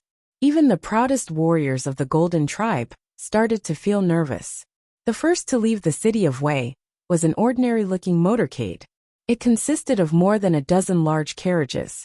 There were not many people, and they did not carry much supplies. So they moved easily. But for the Golden Tribe Royal Court, this was the most important motorcade. 13 high priests from the grassland were sitting in their own carriages. The skull necklaces on their chests were as white as pure jade under the moonlight coming through the window. The national master wore a string of ordinary wooden beads, just like his ordinary clothes and his ordinary face. He looked at the bright moon outside the window and smiled calmly. No one knew what he was thinking. For the cultivation world of the Central Plains, he was an uncivilized barbarian. Even if he led the Golden Tribe Royal Court to the embrace of Haotian, he and the priests were still wandering outside the orthodox cultivation world. However, this did not affect his strength, nor did it affect his emotions. He yearned for the bright moon. He wanted to go to the south and experience the thoughts of the people of the Central Plains. He wanted to go to Chang and in the academy, but of course he did not want to come back. Young Ada was also looking at the moon. The air was washed by the wind and snow for several days. It was very clean. The grassland was very quiet at night, so the moon looked extra round and big. Different from the national master, Ada did not think too much. He only felt that the moon was a bit dazzling. He squinted his eyes, and his childish face was full of annoyance. The Golden Tribe royal court was mobilized. More than 100,000 cavalries were about to go south. Chanyu was determined and moved quickly. But Ada was still not satisfied. He was in a hurry to go south. He wanted to kill the Tang general named Huaying. He wanted to crush the last cavalries of the Tang army. From Xiangwan Plain to Hebei Prefecture, he wanted to conquer all the places with water and grass. During this process, he would wait for the arrival of the Iron Arrow and Yu Lian together with the people in the motorcade. He wanted to break the arrow and kill the person. Why? Because he wanted to do it. He wanted to take revenge on the Tang man named Ning Quebec. He wanted to defeat the legendary academy. He thought that since he wanted to do so, it must be the will of Tungri Heaven. It was not snowing in the capital of the Kingdom of Song. The confrontation on the square had been going on for a long time. Thousands of followers of the new stream, Taoist priests and cavalries of the Kingdom of Song looked at each other nervously. They were all exhausted. Torches were lit on the high platform, lighting up the corner. Yi Su sat behind the table and pondered over the analysis of morality and justice. Chen Pipi knelt beside him and said nothing. Tang Xiaotang and a dozen disciples of the Sword Garret also stood in front of the high platform in silence. Facing the attack of the Divine Hall, they did not know how long they could hold on. They could not leave, so they could only wait. Xiaoyu, the girl from the South Sea, looked terrible. She represented the attitude of Taoism. However, at the most critical moment of the day, the bell rang in the Taoist hall. She had to stop and wait. Wait. Why wait? Would Haoyan show mercy to these traitors? Could Ning Ke really persuade the Abbey Dean to let go of Yi Su and the followers of the new stream? Wait for what? No one knew what they were waiting for. Were they waiting for the order to kill, or the arrival of peace? Those who knew about the peace talks with the divine halls of West Hill also felt that it was too long to wait. Only Long Qing knew what the divine halls of West Hill were waiting for. They were not waiting for the Abbey Dean to be persuaded or not. They were not waiting for the final result of the peace talks. They were not waiting for Haoyan's order. They were waiting for someone's death. In other words, the news of death. The news of Yi Hongyu's death. Her death was the beginning of the war. As long as the young great divine priest of judgment was alive, Taoism could not do anything to Yi Su. Long Qing knew it, but he did not care. Because he knew that it was inevitable. Whether it was tonight or tomorrow morning, her death would come. So he still chopped firewood as he did in the daytime. He picked up the branches and piled them in the middle of the yard. He piled them carefully, as if he was making a delicate handicraft. Thousands of people were confronting each other outside the wall. He was piling firewood on the other side of the wall. Because he had plenty of time, he chopped a lot of firewood. Now he could even pile all the firewood wet with snow at the bottom, and only put dry, flammable, and perfectly shaped firewood on the top. The dry firewood had been piled up to a radius of dozens of feet. It was so dense that it looked like the tomb of a king. Or it could be the tomb of a sage. At the top of the dry firewood, there were 2 stakes inserted horizontally and vertically. They looked like a person or a cross. There was a rope hanging on the stakes. The rope and the stakes were used to tie people up. The firewood was used to burn people. Time passed slowly. The night was fading, and the sky was getting brighter. On the other side of the wall, the chanting of the followers of the new stream could be heard. The orderly chanting could drive away fatigue, and more importantly, fear. Long Qing listened to the orderly chanting outside the wall, and repeated it softly. The tone was very interesting, as if they were singing. He did not stop picking firewood. He looked serious and calm. The silver mask was tied around his waist. He did not wear it. The scar on his face did not fade. Strangely, the scar was no longer horrible and ugly. The gray eyes on his beautiful face were particularly charming. Listening to the chanting coming from outside the wall, Long Qing slowly repeated it. He placed the thin firewood on the pile, and repeated these actions under the increasingly bright sky. Then he suddenly stopped. We are the path, the truth, and the life. He raised his head and looked over the wall to the east. He did not know whether it was the sunrise or some other building. He murmured and repeated it thoughtfully. This was the capital of the Kingdom of Song. It was not famous on the mainland, and could not be compared with Lincoln, let alone Chang'an. But this city was of great significance to Taoism. It was the oldest Taoist temple on the mainland, and had the longest history. Many great divine priests had been dedicated to the divine halls of West Hill. The people in the Jisho Abbey had an inseparable relationship with this place. The Abbey Dean Chun Mao was also from this place.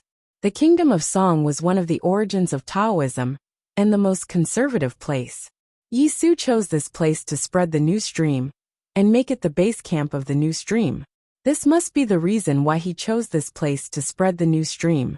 He wanted to move forward in the most dangerous place, and see the light in the abyss.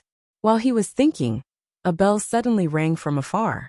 It should be the Taoist temple of the Kingdom of Song. Long Qing's expression froze. When he saw the white smoke rising from the Taoist temple, he was sure that the news had arrived. The solemn ringing of the bell, and the wisp of white smoke rising into the clouds could only mean one thing. A great divine priest of the divine halls of West Hill had left the human world, and returned to the divine kingdom of Haotian. Yi Hongyu was dead. The youngest great divine priest of judgment in history was dead. Long Qing stood behind the wall, and watched the white smoke gradually dissipate into the sky. He thought of the dead woman, and could not help but feel a lot of emotions. He was silent for a long time. They were both from the Revelation Institute, and worked together in the judicial department. He was the second priest, and she was the Grand Master. He was the divine son of West Hill, and she was the peerless Tao addict. He had never been as good as her. When he chose to betray Taoism for power, and became a lonely ghost, she had already sat on the seat of heavenly black jade. The seat of heavenly black jade that he could never forget. He was always a loser in front of Yi Hongyu, just like he was in front of Ning Quebec. When he was at the peak of his power, he subconsciously felt inferior in front of Yi Hongyu, and even instinctively feared her. That was why he stabbed Lu Chenjia to death in front of her in the illusion of climbing the mountain in the academy. He regarded her and Yi Su as the biggest inner demons in his cultivation. Today she finally died. Long Qing did not feel happy at all. Instead he felt empty. Maybe it was because she did not die in his hands. He could never make up for this regret. It was a pity. Fortunately, Yi Su was still alive, and he still had a chance to be burned to death by his own hands. The solemn bell rang from the Taoist temple to the square, and into the ears of thousands of followers of the new stream, and divine priests and deacons. It washed away their fatigue and tension, and drew their attention to the Taoist temple. There was a white smoke rising from the temple. It was holy and pure. There was dead silence. As devout followers of Haotian, they knew what it meant. The followers of the new stream, the divine priests and deacons of the divine hall, and the cavalrymen of the imperial court of the Kingdom of Song, were all silent because of the white smoke. They could not get over the shock for a long time. If it were any other time, they would have knelt down in front of the white smoke to express their sorrow and nostalgia. But now the white smoke was a signal of war. Xiaoyu raised the Taoist sword in her hand, and pointed it at the people on the high platform. Behind her, dozens of Taoist powerhouses and more divine priests and deacons walked forward slowly. More and more cavalrymen of the Kingdom of Song poured out from the streets and alleys around the square. The butcher's knife had been raised. The helpless followers of the new stream huddled together in fear and retreated backward. The threat of death woke them up from the shock brought by the white smoke. Yi Su sat behind the desk with his right hand on the scroll. He tilted his head and looked at the white smoke that had yet to dissipate. He was silent for a long time. The approaching enemies and the approaching death could not make him look away. His sister was dead because he was dead. In the past 10 years, he was harsh and even cruel to her because of Chun Pippi and the things that happened in the past. But she still treated him like she was when they were young. She was the one who treated him the best in the world. That person was gone. Yi Su was silent and speechless. "You can go now." After a long time he said, "My teacher wants me to die, so I will die. You are alive. That's good." Yes, it was better to be alive than dead. Looking at the white smoke, he thought sadly. Chapter 1065. Chun Pippi knelt beside Yi Su and stared at the white smoke. He seemed to be in pain. For him, Yi Hongyu's death meant many things. His childhood memories and life in the abbey had come to an abrupt end. He no longer had a companion to share with. It also meant the tragedy of a father and son falling out with each other. It's not the end. After a moment of silence, he said, "As long as we are alive, everything is possible. Then why should we leave?" As he spoke, the powerhouses from the divine halls of West Hill had already arrived. No matter how pious the followers of the new stream were, they could not slow them down. They would only shed blood. Chun Pippi stood behind Yi Su and began to pack up. He was a wastrel whose ocean of qi and mountain of snow had been destroyed. He could not participate in the battle, but he looked calm and confident. This had happened many times since they left Lincoln. They always managed to break through the blockade of the divine halls of West Hill. He believed that today would not be an exception, even if the white smoke had already risen, because he believed that she could protect his senior brother. Tang Xiaotang stood in front of him and Yi Su. The disciples of the sword Garrett were fighting against the powerhouses from Taoism. Blood spilled from time to time. She stood in front of Yi Su and Chun Pippi, and did not go anywhere else. She held the iron cudgel in her hand. Whenever someone came, she would hit them with the iron cudgel. With a thundering sound, the enemy would be sent flying with blood spurting out. She was not a man, but when she was the pass, no one could pass it either. Looking at the girl from the Devil's Doctrine who was wearing thin cotton clothes and had her hair tied up in ponytails like a young girl, Xiao Yu's eyes were filled with hostility. But more than that, she was shocked and puzzled. Her hostility towards Tang Xiaotang was understandable, but she could not understand how Tang Xiaotang managed to survive until now. She had been wandering for thousands of miles, and the new stream had been hunted down by Taoism. She only had one powerhouse to rely on, Tang Xiaotang. Where did all the wounds she had suffered go? How much power did she have in her small body? Tang Xiaotang was indeed exhausted. In the days after they left Lincoln, she led them to break through the 4 lines of defense of the divine halls of West Hill. She fought 21 battles and killed 371 powerhouses of the divine halls. She was wounded 14 times. No matter how dangerous the battle was, she was always the leader. No matter how serious her wounds were, she was always bleeding. She persevered and did not collapse. She took Yi Su and Chun Pippi, the 2 brothers whose ocean of qi and mountain of snow were both destroyed, across the vast mountains and thousands of miles to the capital of Song Kingdom. She was exhausted. She was on the verge of collapsing, but she still held the iron rod in her hand and beat people. She stood below the stage and sang this beautiful fight, and no one could take a step forward. The swords were broken, the men were sent flying, and the horses were in a mess. A few Song cavalrymen who took advantage of the chaos to attack the high platform from the side were swept to the ground by Tang Xiaotang. With a heavy thud, they fell to the ground along with their horses. Xiao Yu raised her eyebrows and her eyes suddenly brightened. Her cyan robe fluttered in the morning light. The Taoist sword in her hand became a straight line, piercing through the morning wind and coldness, and instantly came to Tang Xiaotang. Cultivators' swords were all flying swords, but her sword did not leave her hand. Her wrist and elbow were also part of the line. From Kuharan to Liu Bai, the history of sword Taoism had changed. A real swordsman would never let his sword leave his hand easily, especially when facing a really strong enemy. The cold edge of the sword reflected the snow on the square and pierced Tang Xiaotang's eyes. Tang Xiaotang did not close her eyes. She did not even blink. She stared at the Taoist sword that seemed to carry the smell of salty sea wind. She felt the hidden meaning of the sea rain and wind, and silently waved the rod. Facing Xiao Yu, who was in the knowing destiny state, she did not hold back. Her petite body turned into a burning stone. She used the Enlightenment Doctrine's method to squeeze every bit of strength out of her body and put it all into the iron rod. The iron rod in her hand was originally a knife, a sacred object of the Devil's Doctrine, the giant blood knife. In the Battle of Chang, Yu Lian used this knife to cut off the Abbey Dean's rainbow. and the blood knife was melted into an iron rod. She joined the academy and became Yu Lian's disciple, becoming the eldest sister of the third generation of the academy. Since then, she had always held this iron rod in her hand. Although it looked like an iron rod, it was still a knife in essence, and the knife intent was hidden in it.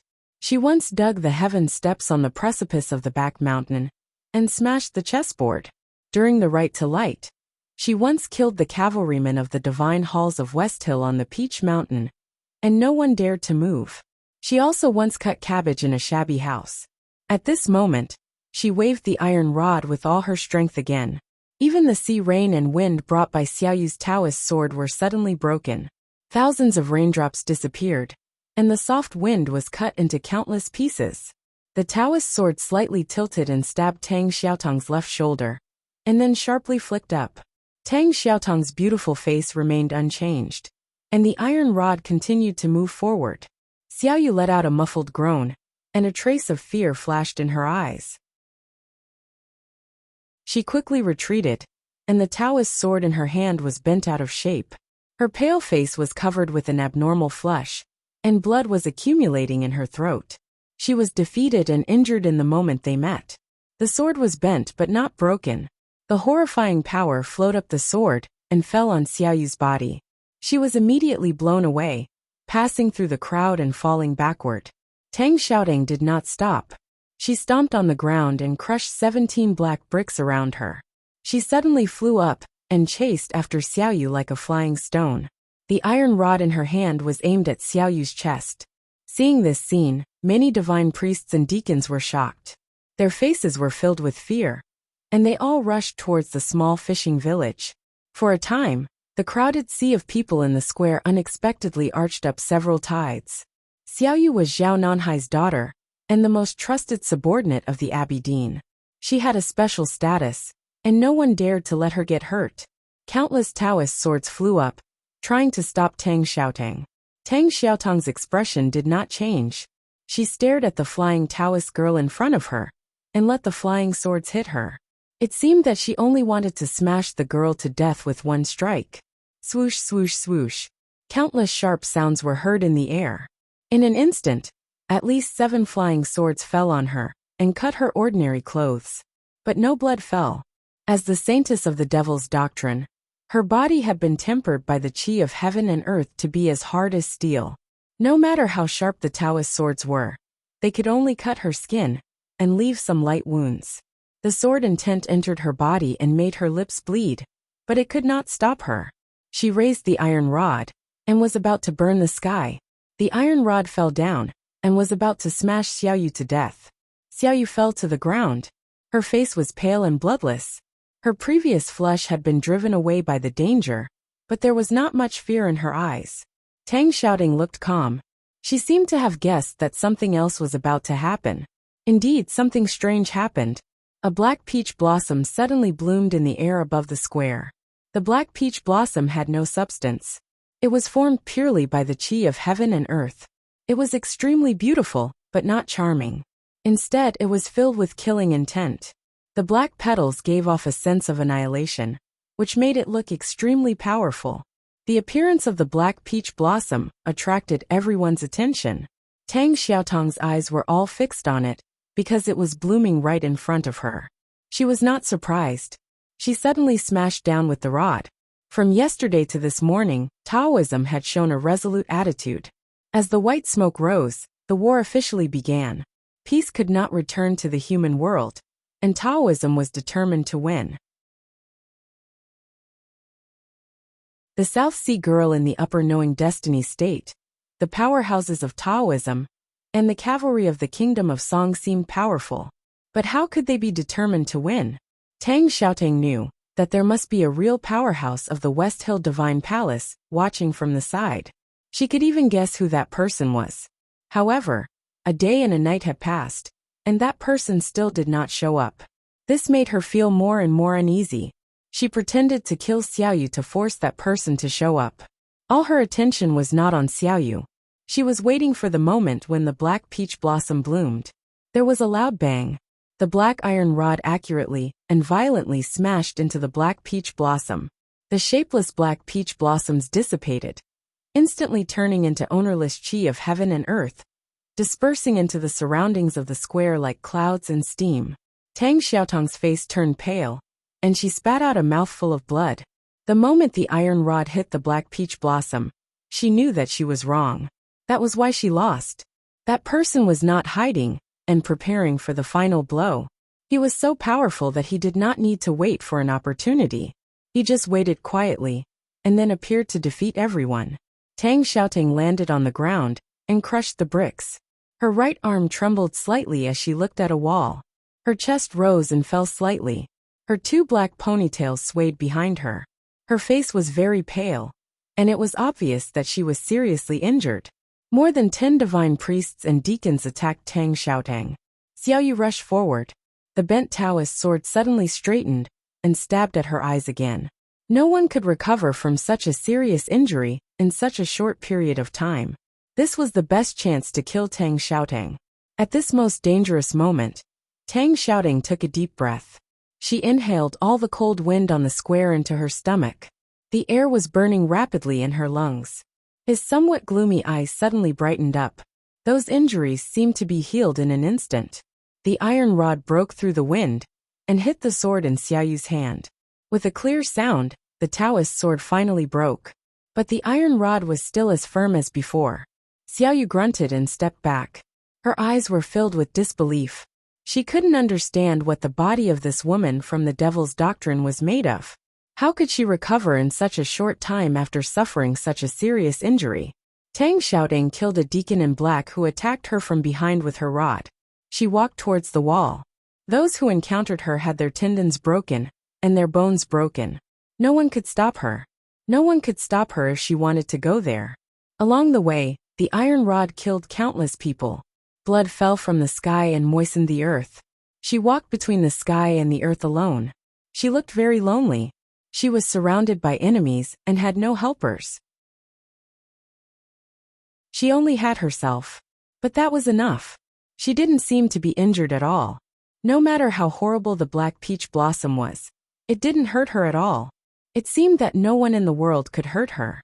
Seeing this scene, the powerhouses of Taoism and the cavalrymen of Song were shocked and silent. At this moment, several shrill screams came from afar. With a puff, an arrow shot into Tang Xiaotong's left chest. The arrow didn't enter her body. The sharp arrowhead pierced through her skin. Blood seeped out and dyed her clothes red. But at least it meant something. Or at least it was a comfort. The desperate divine priests and deacons cheered up. They thought that there was no one who couldn't be hurt. This fact woke them up, and they became very excited. She can't make it. Her devil skill is ineffective. Kill her. In the morning, the divine priests and deacons, and the cavalrymen of Song were everywhere on the square. People seemed to have gone crazy. Tang Xiaotong turned a deaf ear to them. She held the iron rod, and continued to walk toward the wall. She didn't know how many more people fell in front of her. But she finally arrived in front of the courtyard wall. The wall collapsed silently. The bricks fell on the ground like withered leaves falling on the snow. There was no sound. It was so quiet that it made people's hearts palpitate, just like that figure. Long Qing stood at the gap of the wall and looked at her quietly. A shrill sound came from afar. The earth began to shake slightly. All the city gates opened at the same time. Thousands of papal cavalrymen of West Hill Divine Palace, who were hiding in the forest on the outskirts of the city, rushed in. Tang Xiaotong heard it and knew it. But she just looked at the gap of the collapsed wall, and the man standing there. She looked at the scar on his face attentively. She knew that as long as she killed this man, it would be meaningless no matter how many papal cavalrymen of West Hill Divine Palace came. If she couldn't kill him, then she and the people she cared about would die. Silence. The square suddenly became very quiet. Everyone was looking at them, including Chen Pipi and Yi Su. Then he saw the pile of firewood behind the wall. The firewood had been piled up to the height of a person. It was densely packed and neat. The cross on it seemed to be made by a skilled carpenter. Chen Pipi's face turned pale. Yi Su was silent as if he had seen his fate. Long Qing walked out of the gap and looked at Tang Xiaotong. He said, "You are stronger than I thought." Tang Xiaotong looked at him and said, "You are stronger than everyone thought." All of a sudden, a bright sword light flashed. A disciple of the sword Garrett recognized Long Qing, thinking that it was this man who destroyed the sword Garrett, and Lu Yiqing who was forced to death by this man, and the powerhouses of Haotian Taoism. His blood surged and he quietly stabbed out with his sword. This sword was very decisive, and carried the belief that he would die, so it was very powerful. Long Qing's expression did not change. He brushed his right hand across his chest. Like those people who performed magic in the fragrance workshop in Chang'an, a black peach blossom appeared in his hand. He held it in front of the sword light. This black peach blossom was not condensed by the qi of heaven and earth. It had a real shape and seemed to be made of cheap silk. The sword stabbed into the black peach blossom, and the peach petals fell off. But the sword was like a flower that had been weathered by wind and frost. It was covered with rust as if it had been stored for thousands of years. The sword rusted and broke. The aura of the disciple of the sword Garrett suddenly weakened. His angry face was covered with many spots, as if he had aged a lot. He fell to the ground and died. Looking at this scene, Tang Xiaotong's eyes narrowed as cold as willow leaves. She found that Long Qing was not the same as before. The evil gray eyes cultivation method had reached the advanced level. Even without looking at each other, he could seize other cultivators' essence and cultivation. He was so powerful that it was terrifying. The peak of knowing destiny state did not mean much to Long Qing at this moment. Tang Xiaotong's expression was solemn, but she was still not afraid, because she was also a powerhouse who could ignore the difference in cultivation states. As long as it was not beyond the 5 states, she could try to defeat him. Long Qing said expressionlessly, "Please." Tang Xiaoting took a breath, and her chest rose high. She had inhaled half of the cold wind on the square. Now she inhaled all the remaining cold wind into her body, and even the snow clouds high in the sky seemed to be sucking them down. The air in her body burned and turned into endless power. She slightly bent her knees. Years ago in the back of the mountain of the academy, she was forced by Yu Lian to jump from the waterfall. Before jumping, she had to bend her knees. She jumped up. But this time, she did not jump down from the waterfall, but into the sky.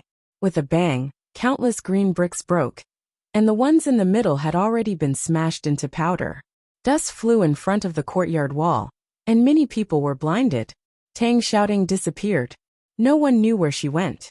Long Qing did not close his eyes. After the dust settled, he looked up at the sky. He knew that she had gone to the sky. He knew that she would not escape. So no matter how high she jumped, there would be a moment when she would fall back to the ground. So he stood where he was and waited calmly. He looked up at the sky and waited. Everyone in the field followed his gaze to the sky. The morning light shone from the east sea. The snow clouds were so white, and the occasionally exposed sky was so blue. Other than that, nothing else could be seen. No one was there. After a moment, a small black spot finally appeared in the sky. It was a figure. Suddenly, there was a sharp whistling sound in the sky. The sound traveled to the ground and shattered the glazed tiles in the palace of the Kingdom of Song. It silenced the ancient bell in the Taoist temple and startled countless sleeping birds in the forest. Many people heard the whistle and squatted down with their hands covering their ears in pain. The whistle was the sound of friction. It was the sound of something rubbing against the air at a high speed. That thing must be extremely hard. Otherwise, it would have been broken under such a terrible speed. It was hard to imagine that it was a human body. The black spot expanded rapidly. It was a figure. Tang Xiaotong's figure. Just like what her brother had done. Just like what her teacher had done. She jumped down from the sky. She raised the iron cudgel and smashed it at Long Qing's head with an unimaginable force. The force came from the distance between the sky and the earth. No one could ignore this distance, and no one should be able to ignore this force. When the sharp whistle reached its peak, Tang Xiaoting returned to the ground. She was like a meteorite, blasting at Long Qing, who was in front of the gap in the courtyard wall. Her leather boots had already begun to burn. With sparks, more than a dozen thin lines of fire were left in the air. The next moment, the sky and the earth met. The ground was twisted and deformed. Those green bricks cracked like a spider web, turning into countless small but powerful gravel under Long Qing's feet. With a shrill tearing sound, the gravel shot everywhere. An unknown winter tree beside the courtyard wall was instantly shot into sawdust, dancing in the wind. It feels really good to work hard these 2 days. Work is actually a good medicine. I should have understood this earlier. But it's not too late. Some people say that you will naturally have the manuscript at the end of the month. I can't help laughing. Are you a new reader? You haven't read my book before, right? You don't know that I haven't asked for a monthly ticket this year, do you? You don't know anything? Are you kidding me? Here I recommend a novel written by Jiang Yishuyu. The title of the book is My Name is Yang Julong in the Land of Rebirth. The introduction is as follows. Yang Jiu, a modern gangster, pretended to be loyal in a gang fight, but unfortunately was mistakenly killed. With unwillingness and resentment, he traveled to the early years of the Northern Song dynasty and was adopted by Yang Jia as his second son. His name was Jiu, and his courtesy name was Yenda, commonly known as Yang Julong.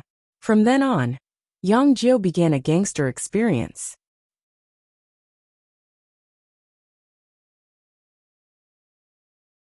Chapter 1066. Yesterday, I wrote one more word about Xiaoyu's state. I changed it in the original manuscript. Sorry, my hand slipped. The ground cracked and the trees were broken. Then the sound began to spread. The sound of the violent collision echoed in the air. The terrifying roar directly crushed the remaining part of the tree and flattened the remaining walls of the courtyard. Those who were slightly closer were directly thrown more than 100 feet away unconscious. Fortunately, the people in the field covered their ears, or they might have been killed by the roar caused by the collision. Even so, many people were still knocked unconscious. At least tens of thousands of kilograms of stone chips and soil were thrown into the sky by the terrible impact. They instantly covered the sun in the distance. It was so dark that no one could see clearly what was happening in the field. In the darkness, the stone chips fell like rain. The fallen leaves were smashed into pieces, and the firewood piles in the yard were messy. Some of the firewood fell into the well, like hundreds of frogs jumping into the water. After a long time, the stone rain gradually stopped, and the smoke and dust gradually settled. There was a pit in front of the yard wall. The bluestone ground was very hard. Below it was relatively soft soil, but in the deeper part was hard granite. At this time, there was a very deep pit. The smoke and dust gradually settled, and 2 figures gradually appeared at the bottom of the pit. Tang Xiaotang was holding the iron rod, which was a bit deformed. In front of the iron rod, there was a hand. It was a light gray hand that didn't seem to belong to a human. Long Qing was holding the rod with his hand. His face was pale, and his eyes were extremely gray. Blood oozed from the corner of his mouth. He was half kneeling at the bottom of the pit.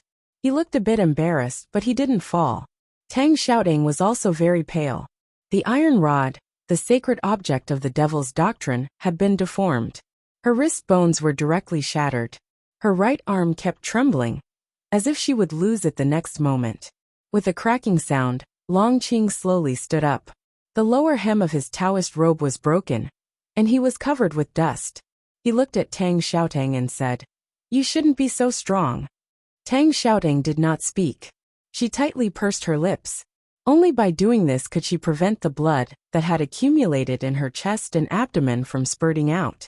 Only by doing this could she continue to hold on to the iron rod without revealing the truth of her weakness. Long Qing suddenly laughed. His teeth were full of blood, and he looked a little scary. His sword-like eyebrows were also raised, and his gray eyes were very beautiful, but also very strange. "But it doesn't matter how strong you are." Long Qing smiled and said, "Because I'm stronger. You can't even find someone stronger than me. Because, dear little girl, I'm no longer alone." His voice trembled slightly, not because of his injuries, but because he was excited, and even a little crazy. He felt that there were many voices in his body resonating with him. Many years ago, he refined medicine and cultivated in the Jishou Abbey. He stole the Sha hand scroll of the tomes of the arcane and learned the evil cultivation method Gray Eyes. Then he took the cultivation of the Halfman Taoist and was reborn. After that, he betrayed Taoism and fled all the way. He sucked the cultivation methods of the powerhouses of Taoism until he reached the depths of the East Wilderness. He sucked the soul of many powerhouses of the left royal court, and finally reached the upper state of knowing destiny. At that time, there were many people in his body. After that, he was accepted by Taoism again, and returned to Peach Mountain. At that time, his state had begun to become unstable, as Yi Hongyu had predicted, and even showed signs of collapse. At that time, there were not many choices left for him. He could either dispel the cultivation method and become an ordinary person, or he could continue to forcibly take the cultivation of others and drink poison like wine. There would be problems one day, but at least it could help him survive for a longer time. Long Qing did not hesitate to choose the latter, because he needed to be strong. He had wandered between light and darkness for too long, and he was tired of that kind of life. Fortunately for him, the West Hill Divine Palace was following the will of the Abbey Dean, and began to purge the forces within Haotian Taoism. Many people from the Divine Hall of Light, the Divine Hall of Revelation, and the forces loyal to the hierarch were locked up in the Yu prison. Therefore, those powerhouses of Haotian Taoism eventually became the victims of his gray eyes. The Devil's Doctrine created the practice of Tao Tai, which was later changed into the gray eyes by Taoism. In the past hundreds of years, only Long Qing had cultivated this cultivation method to the extreme, because he was the only one who had such opportunities and so many food. Now he was at the peak of knowing destiny, but he had an unimaginably strong cultivation, becoming the most special existence in the history of cultivation. Eldest brother had seen Long Qing's power in front of the imperial palace in Linкong. He was puzzled and even surprised, but he could not figure out where Long Qing's power came from. Long Qing's power, just as he said to Tang Xiaotang at this moment, was because he was no longer one person. He was many people, or in other words, he was already an inhuman existence. Tang Xiaotang's face became paler. She knew Long Qing's power better than anyone else. When she fell from the sky like a meteorite, she did not expect that he could block her with only one hand. Was the distance between the sky and the earth nothing to Long Qing? She frowned and pulled the iron rod out of his hand. Then she raised it again, looking a little pained. Her wrist was broken, but she was still standing, so she could fight again. Long Qing looked at her quietly, and his eyes became extremely deep. The gray color occupied his eyes like dark clouds in the sky. His body under the Taoist robe began to emit the aura of quietus. Tang Xiaotang lowered her head slightly. Her ponytail had been shaken off, and her black hair flew in front of her eyes, blocking her sight. She silently resisted the sucking power of the gray eyes. Fortunately, she had cultivated the cultivation method of the Devil's Doctrine, and her spirit and strong body were combined into one. It was not easy to separate, or she would have been defeated. Long Qing took a deep breath. When Tang Xiaotang was fighting with the powerhouses of the Divine Hall, she had taken 2 deep breaths, and inhaled all the cold wind on the square.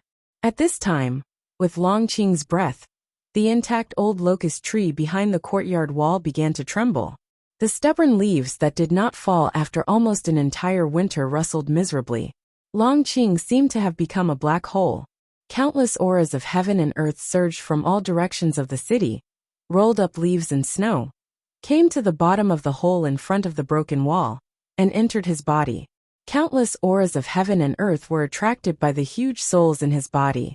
With unimaginably horrible willpower, they burst out from his chest and instantly passed through the seemingly thin Taoist robe. There was a hole in his chest and abdomen. It was a black hole made by Ning Kei's arrow. A black peach blossom about 3 feet in diameter appeared on his chest. It was faint, dark, and cold as if it came from the most gloomy abyss with endless resentment. The black peach blossom petals bloomed.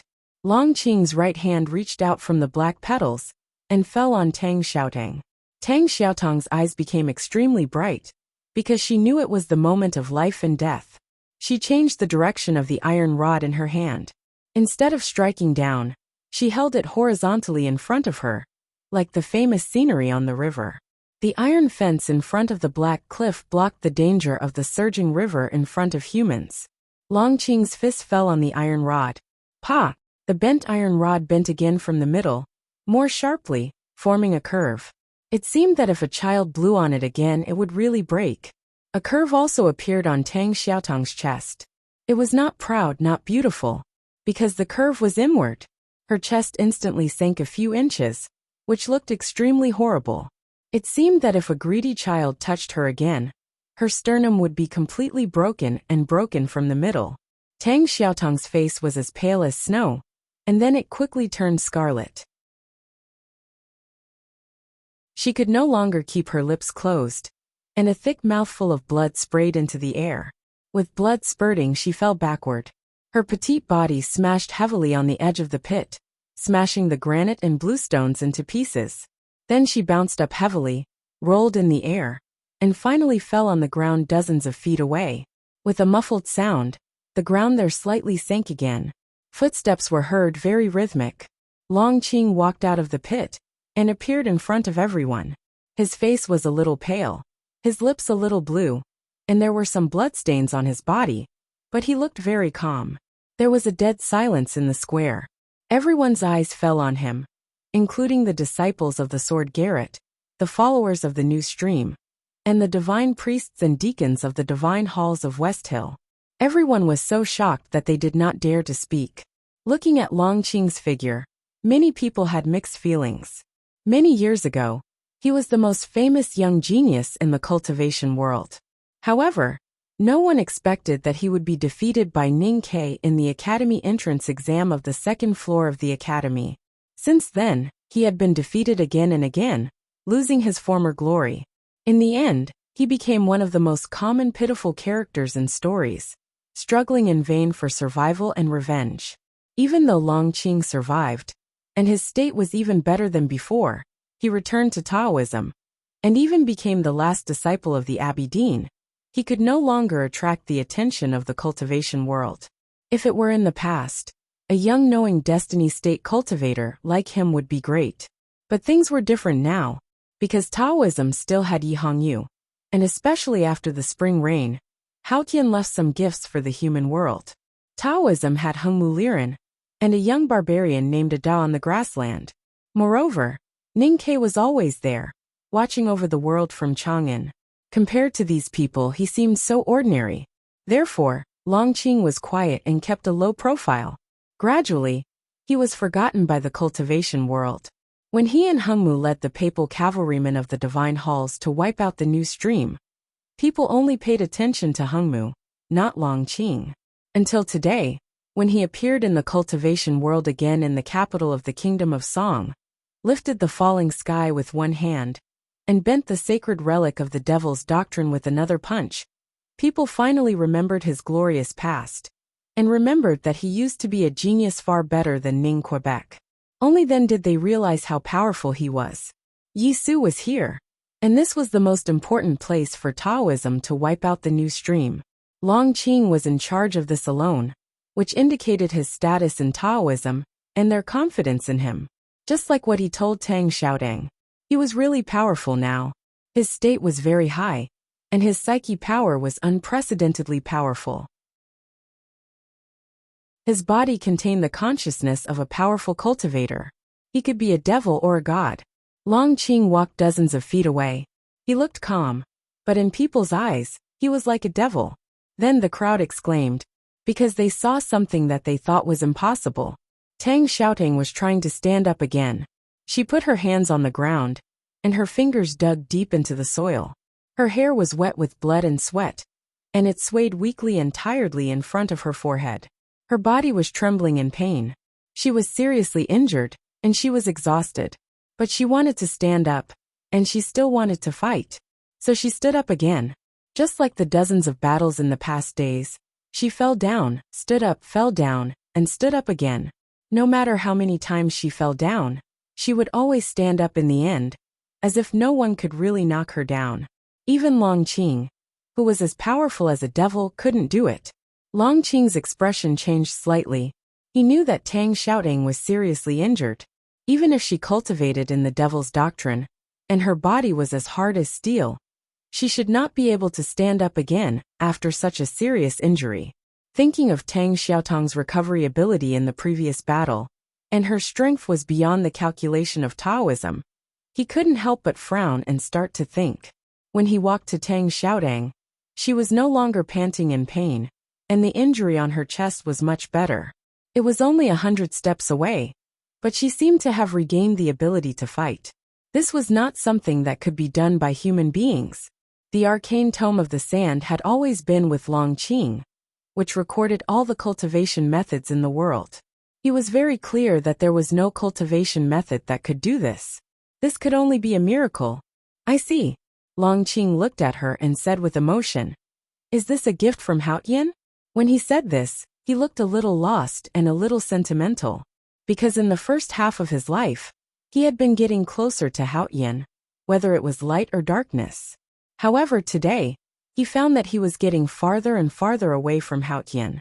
On the contrary, the enemy standing opposite him, the enemy of Taoism, was favored by Haotian.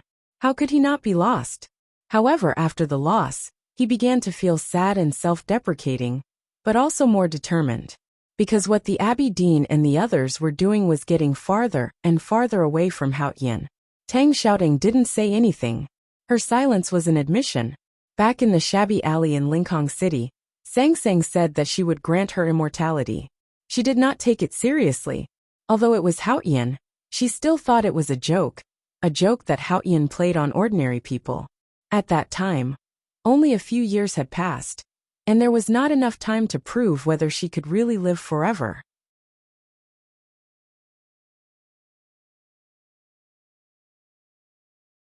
However, in the continuous battles, some things that happened seemed to have proved that what Sang Sang said at that time was not a joke, but a real power. In those continuous battles, she suffered many injuries. At the same time, she discovered that her body seemed to have established some kind of magical connection with the qi of heaven and earth. The power that she lost could be quickly replenished. No matter how serious her injuries were, she could recover in an extremely short period of time. Death always liked to brush past her. Perhaps this was the meaning of immortality. Of course, although she had a miracle, she was not a god, but just an ordinary person. She could not be really immortal. It was just that death had become a lot more distant to her. To put it another way, she was much stronger now. It was also because of this that she could protect Yi Su and Chen Pippi, the two poor people whose ocean of qi and mountain of snow had both been destroyed, through thousands of mountains and rivers to this place. It was also because of this that she could still fight against Longqing, who was as powerful as a devil. Although she was seriously injured, she did not die on the spot. She even recovered quickly and could barely fight again. It feels good to be protected by Haotian. Longqing looked at her quietly, as if he did not care that she was recovering quickly. He said, "Unfortunately, Haotian cannot protect you all the time, so you are destined to die today." Tang Xiaoting said, "At least for now, I am still alive." Longqing smiled slightly. The scar on his face was a little twisted, and his gray eyes revealed a hint of mockery. He said, "I think you should have discovered that your recovery speed is not as fast as it was at the beginning." Tang Xiaoting was silent again because Longqing was right. What did it prove? That Haotian would no longer protect the people she had promised to protect? Why? When Haotian cannot even protect herself, how can she protect you? There was a joy in Longqing's voice that he did not even notice. Tang Xiaoting thought about it and said, "I don't care." Yes, she didn't need to care. She had grown up in the depths of the wilderness. She was clean and simple, and she practiced hard without stopping. Before she heard the words, "I'll grant you eternal life," she didn't have any fortuitous encounters. She didn't pick up any secret manuals, and she didn't take any heavenly power pills. Among the younger generation of cultivators, she had the worst luck, but she still became strong. Before the words, she was herself. Without the words, she was still herself. She was still the little girl in animal skin, who did not know the meaning of failure. So why should she care? She exerted strength in her arms and straightened the bent iron stick. Because of this movement, she felt a sharp pain in her chest and coughed up 2 mouthfuls of blood. However, she grasped the iron stick again and pointed it forward. Longqing looked at her and said with a smile, "People of the Devil's Doctrine are really crazy." There were many lunatics in the Devil's Doctrine who wanted to destroy the world. Tang Xiaoting was not that kind of person, but she often went crazy in the battle, such as a few days ago and today. Tang Xiaoting took a step forward, and her face became paler. The iron stick broke the wind and fell down. It was like the mountain abandoned by Haotian was still safe in the world. She, who was no longer protected by Haotian, still faced the enemy silently and resolutely. Long Qing's expression suddenly became serious. His Taoist robe fluttered in the cold morning wind, leaving many residual shadows. In just a moment, he did not know how many times he had attacked. A dull crash sounded, and countless cracks appeared on the neatly cut bluestone in the square. Long Qing and Tang Xiaotong's figures suddenly gathered, and then separated, standing on two sides and looking at each other. Long Qing's face was pale, and blood slowly flowed from the corner of his mouth. Tang Xiaoting lowered her head, thinking about something. Suddenly, she sat on the ground. Long Qing wiped the blood away and looked at her quietly. She was exhausted to the extreme, already exhausted. Not a single drop of power left. Long Qing was sure that she would not get up again. So he turned around and walked to the high platform.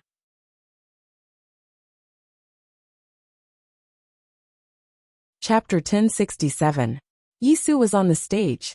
Since he was on the stage, he could not be an audience. He had to be dragged into this sad and happy drama, and play his role well, even if he was the hero who was destined to have a tragic ending. The disciples of the sword Garrett stood in front of the stage. They were all injured, but as long as they could stand, they would not let go of the swords in their hands and defend the area in front of them. For example, the sage of sword Liu Bai and Liu Yiqing, the area in front of them was their territory. The South Jin Kingdom had been completely occupied by the divine halls of West Hill, so the area in front of them was their last homeland. Long Qing knew that they would not give way. He slowly raised his right hand, with a black peach blossom between his fingers. He glanced at them with his dark eyes. These men from the South Jin Kingdom had perfectly fulfilled the promise made by their sect. They fought to the last moment, and did not let anyone get close to Yisu before they all stopped breathing. They knew that death was coming, but they were fearless. Liu Bai once stabbed Haotian with his sword on the Peach Mountain. They were Liu Bai's disciples and grand disciples. They inherited the sword style, and never forgot the surging Yellow River. Therefore, there was nothing to be afraid of, no matter Haotian's divine kingdom or Yama's abyss. Death did not come immediately. Chun Pippi walked out from behind Yisu, and walked to the disciples of the sword Garrett. He looked at Long Qing and said, "Do you want to destroy Taoism?" Long Qing looked at the gradually brightening sky, and kept silent for a long time. Then he said, "You should know that this is the Master's will. I am just carrying it out."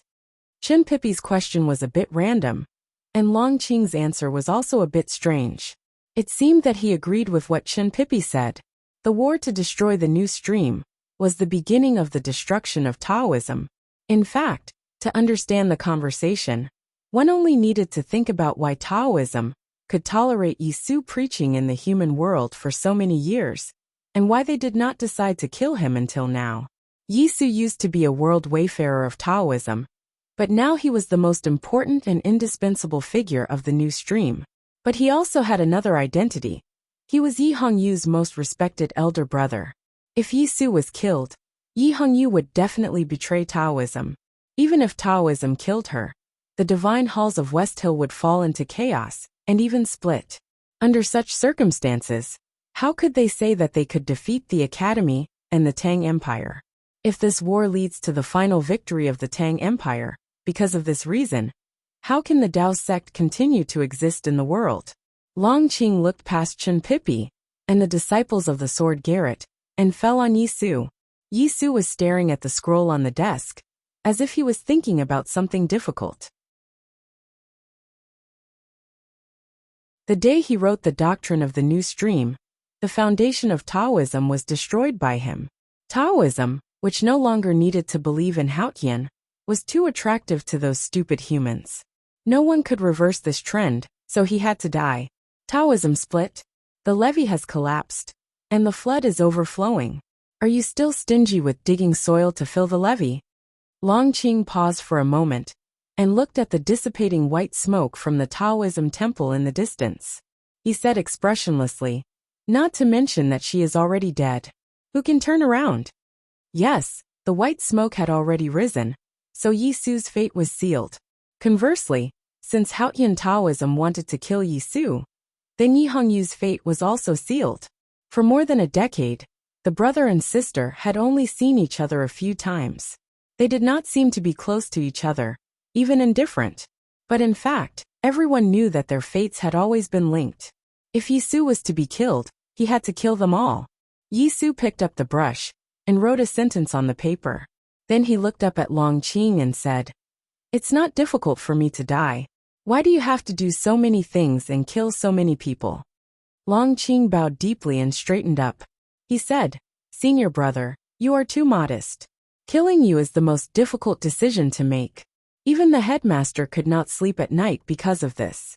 How could Haotian Taoism not be careful?" Yi Su said thoughtfully, "Thousands of people have to die to kill one person. It seems that I deserve to die 10,000 times." More than 2,000 papal cavalrymen of the divine halls of West Hill rushed in from all the city gates. The armored horses only revealed their eyes and noses, which looked extremely terrifying. The cavalrymen on the backs of the horses were also fully armored. Their black armors were engraved with golden talisman lines, which were extremely dazzling. According to the tradition of Haotian Taoism, or in other words, the tacit agreement between Haotian Taoism and the Tang Empire, the total number of papal cavalrymen of the divine halls of West Hill should not exceed a fixed number. However, after the last war against the Tang Empire, the tradition was no longer applicable. The divine halls of West Hill had greatly expanded their army with the gold and silver resources offered by the kingdoms in the human world. Now the total number of papal cavalrymen had exceeded 20,000, which was enough to compete with the armored cavalrymen of the Tang Empire. 2,000 papal cavalrymen followed Hung Muliran to the north to Qinghe Prefecture and were suppressing the rebels who were loyal to the Tang Empire in the city of Yangzhou. Meanwhile, the other 2,000 papal cavalrymen went straight to the Song Empire from Peach Mountain and secretly followed Long Qing to suppress the followers of the new stream. Using such a powerful military force to deal with thousands of defenseless followers of the new stream and a small number of disciples of the sword Garrett was like killing a chicken with a butcher's knife. It could be said that Haotian Taoism had made a thorough plan. They would never allow Yi Su to live and the new stream to continue to develop. The armored cavalrymen were extremely heavy. The hooves of the horses clattered on the streets. When the 2,000 cavalrymen moved forward at the same time, the clattering of the hooves became a thunderstorm. The papal cavalrymen galloped at a high speed with a cold expression. They did not care about what they hit. People in the streets tried to avoid them. There were panicked screams and screams of those who were knocked down. The streets were filled with dust. A few hawkers who luckily escaped from the hooves of the horses huddled outside a tea shop with pale faces. They looked at the cavalrymen galloping away, trembling and speechless. A middle-aged man, who looked like a scholar, did not hide in the street corner like the others. Instead, he carried his luggage and hurried on his way. He was covered with dust and sweat. He was heading in the same direction as the cavalrymen. Long Qing pointed at the small courtyard beside the square and the pile of firewood in the broken wall. He looked at Yi Su and said, "I spent the whole night piling up the firewood. Please go up there." Go up for what? Of course not to enjoy the scenery. Though the pile of firewood was higher than the ground, and they could see farther, the scenery in their eyes must be red. Maybe it was blood or flame. Yi Su glanced at him and did not say anything. He lowered his head and continued writing. He said, "Let me finish this paragraph." Long Qing did not show any impatience because he did not need to. He walked forward. If he waited a little longer, it might become a legendary story in the history of religions. But he did not care about ruining the beauty. The swords of the disciples of the sword Garrett came forward. He waved his hand. The spades bloomed, and the sword array was suddenly disrupted. At this moment, Yi Su stopped writing. He looked up and said, "I'm done." He was not writing notes or the doctrines of the new stream. He was writing about his travels. It was not the travel notes he had written while he was escaping from various countries. Instead, It was the travel notes he had written many years ago when he saw the black line in the wilderness and went to various countries to comprehend the life or death situation. The last one was written in Chang'an several years ago. In the city of Chang'an, there was a small Taoist temple. He lived in the Taoist temple for a long time. He repaired houses for the neighbors and saved money for the Taoist priests. He once debated with the eldest brother of the academy and negotiated with the vendors. What he had learned when he traveled around many countries many years ago had finally blossomed in Chang'an.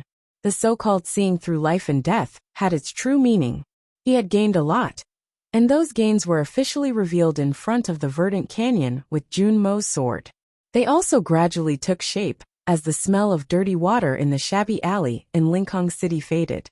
This was the formation of the doctrines of the new stream. It sounded simple but was actually complicated.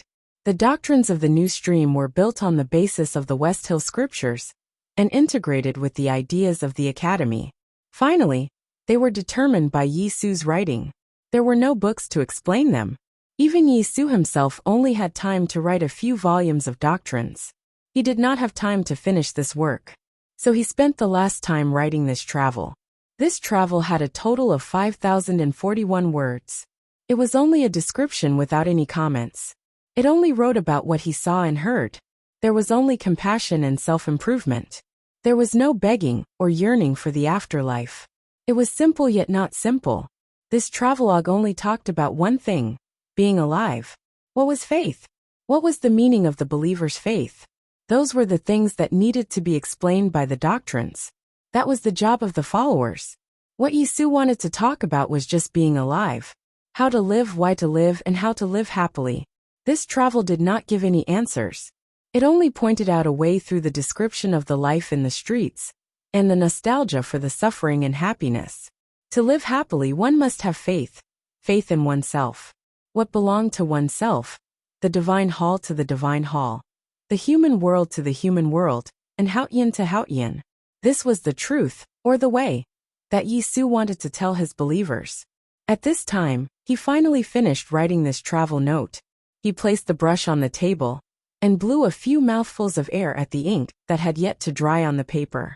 He spread it out to dry, and it happened to be facing the morning sky. He wanted to show it to the heavens. He wanted heaven to see this travel. He wanted heaven to see the real human world recorded in the travel. He wanted heaven to understand what the human world wanted and what it did not want. Long Qing stopped and looked at the paper on the table, feeling a little uneasy. Yi Su stood up and said to the people, "We ourselves are the way, the truth, and the life. Follow yourself, and you will walk out of the dark valley and get the greatest joy." He said this yesterday. At that time, the snow was falling and the clouds were dispersing. The sunlight fell on him and gilded him. Snowflakes decorated him, making him look like a god and a saint. Today, he said this again after writing the travel. There was no snow, and the clouds in the sky had dispersed. The sky was blue, but the morning light suddenly became brighter, shining on his figure. He was no longer just gilded. From the eyes of the believers in the square, he was in the morning light, with his back facing the bright red sun. He was the morning light that represented hope. The tree beside the broken wall of the small courtyard was shattered by the collision of Tang Xiaotang and Long Qing, leaving only a half-foot-high stump on the ground. At this time, new branches and leaves grew under the morning light. The tender green branches and leaves trembled in the morning wind, looking delicate but full of vitality. From the last stroke, or from the time when the travelogue was unfolded for the blue sky to see, or from the sound of reading in the alley, or even from the time when they were in the small Taoist temple in Chang'an, Yi Su and the new stream that he founded later represented a certain part of human beings, and began to compete with heaven for the rights, or to ask Haotian to take back the rights that originally belonged to human beings. From that moment on, history was rewritten. The morning light was bright, the blue sky was white, and the cold wind and snow were nowhere to be seen. The morning sun embraced his body and shone on the entire human world. It looked like a miracle, but it was not, because this magical scene had nothing to do with Haotian. It was just the integration of nature and an ordinary person. It was his own glory, The fleeing believers saw this scene and gathered together again. They ignored the intimidation of the divine priests, deacons and cavalrymen, and rushed to the front of the platform, trying to get closer to Yisu. The morning sun shone on the human world. Yisu's body was like a transparent glaze, carrying the sunlight and then spreading it to the human world. The light spread to a very far distance and even illuminated the streets in the distance. Those ordinary people who had just woken up or had not slept all night. Those pedestrians who were hiding under the eaves from the papal cavalry's iron hooves. All saw the light in the square, saw that person in the morning sun.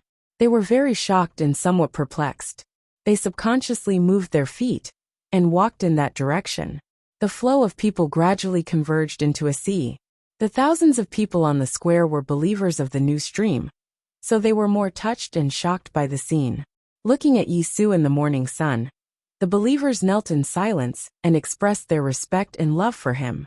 Yisu stood in front of the morning sun with his back to the light. He looked at Longqing, the divine priests and deacons, and the thousands of believers in the square and said this. His voice was calm, not deliberately fanatical, and his emotions were also calm. He was different from the famous orators or saints in the history of religion, but his words seemed to have some magic power. Every word and sentence floated with the morning wind and shone in the morning light, like an unshakable prophecy. Longqing did not stop him, because he also wanted to know what Yisu would say at this moment, and what he would prophesy. The believers listened very carefully and attentively. When the everlasting night comes, the light of the sun will be completely covered, and the sky and the earth will fall into darkness. People will rejoice because that is the real life. Yisu's voice floated in the quiet square like the cicadas in the forest, the frogs in the pond, the wind in the cliff, and the waterfall in the autumn, making the world quieter. In the quiet world, people listened carefully, as if they were listening to the teachings of a saint. Then they began to think. Even Longqing lowered his head, and no one knew what he was thinking about. If this was a prophecy, then what did it prophesy?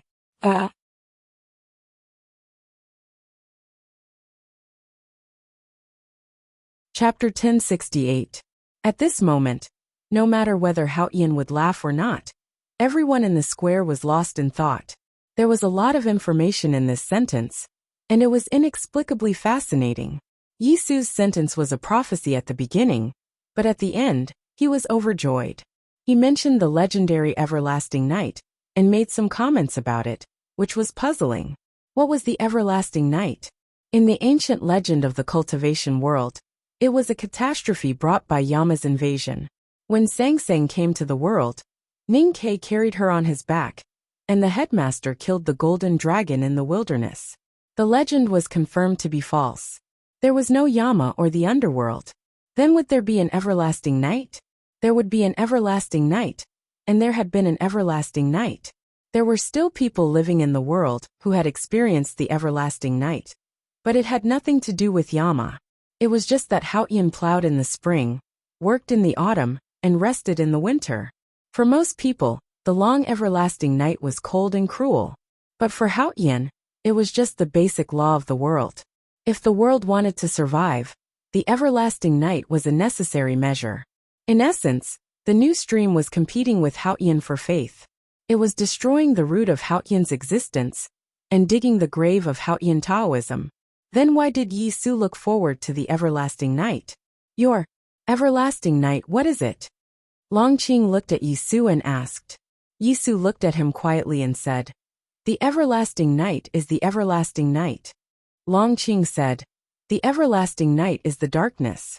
Yisu said, "Only in the everlasting night can people really open their eyes and see the pictures that Haoyan never let them see.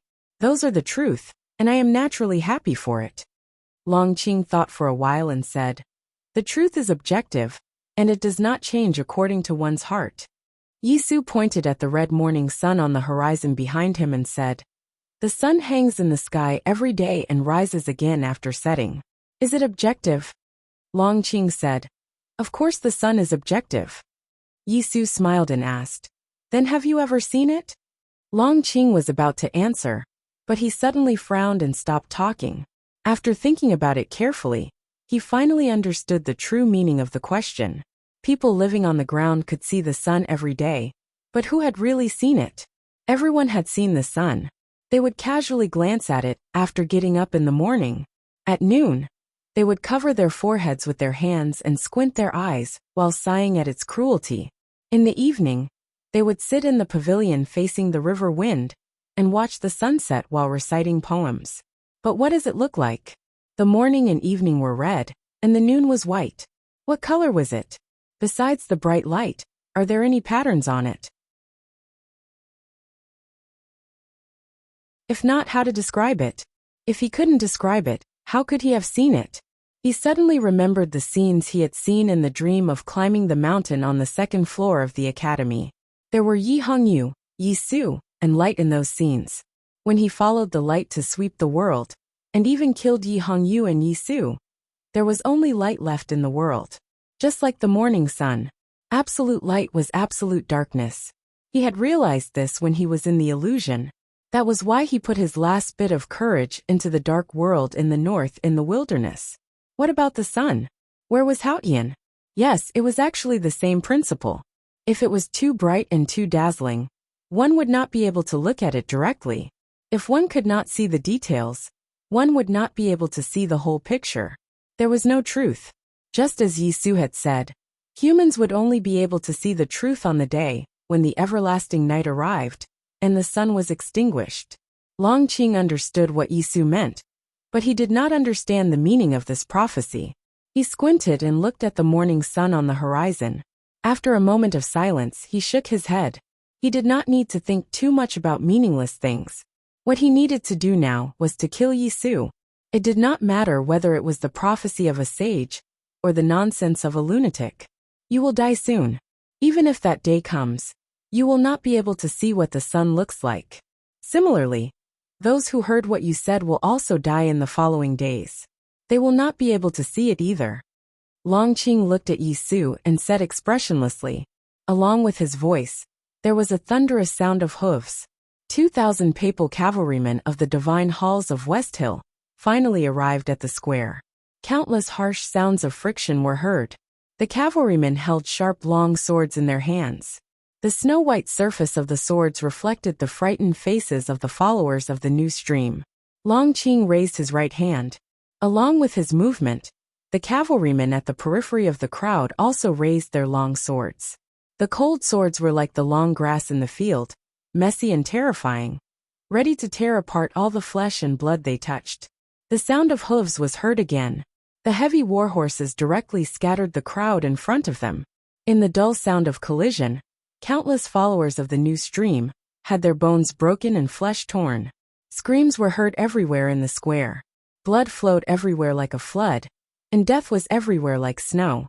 The followers fled in panic, and the ordinary people who came to the square were unfortunately dragged into the tragedy. No one could stop the tragedy. Yi Su looked at the scene and raised his arm, trying to ask the people to step aside, but no one could see it. He opened his mouth and wanted to say something, but no sound came out. Even if he could, no one could hear him. Chun Pippi supported him, and his face was extremely pale. Over a dozen disciples of the Sword Firmament Pavilion had been scattered and had converged into the crowd. They were fighting bitterly against the enemies that outnumbered them, and they were like reefs that were resisting a raging torrent. Even though they were strong, how could they turn the tide? Long Qing stood below the stage. He only needed 10 more steps to reach Yi Su, but he did not do anything. He just looked at Yi Su in silence, and let Yi Su watch the scene in silence. Today might not be the beginning of the new stream's destruction, but it was definitely the day of Yi Su's death. Just as Ning Ke told the Abbey Dean, Long Qing was eager to see how Yi Su would become a sage. Yi Su stood in the morning sun. The light around him was refracted with a sense of holiness. When the last stroke of the travel book was finished, he had embarked on the path of becoming a sage. The sky and the earth had changed color. Long Qing was eager to see how the sky and the earth would change color. At this moment, the sky and the earth really changed color. There was snow on the streets, and the houses were covered with black eaves. The black and white contrasted with each other, and the leaves that had not completely withered were the three basic colors of the city. The square was no exception. From yesterday to this morning, Taoism had slaughtered twice, and the ground was covered with blood. However, the colors had all disappeared. The white snow, the black eaves, the green and yellow leaves, and the red blood had all turned into a monotonous yellow. The yellow sand was everywhere. Longqing's expression changed slightly, because the change of the sky and the earth had nothing to do with Yisu. Yisu's snow mountain and ocean of qi were both destroyed. The sage's intention was in the end of the writing and the doctrine of the new stream. It could not affect the real battle. It was another force that turned the snow, the eaves, the trees, and the blood into yellow sand. That's all for today. There seems to be some problems in the later part of the writing. I need to revise it carefully. Also, I need to rewrite the following lines and try to make it tighter.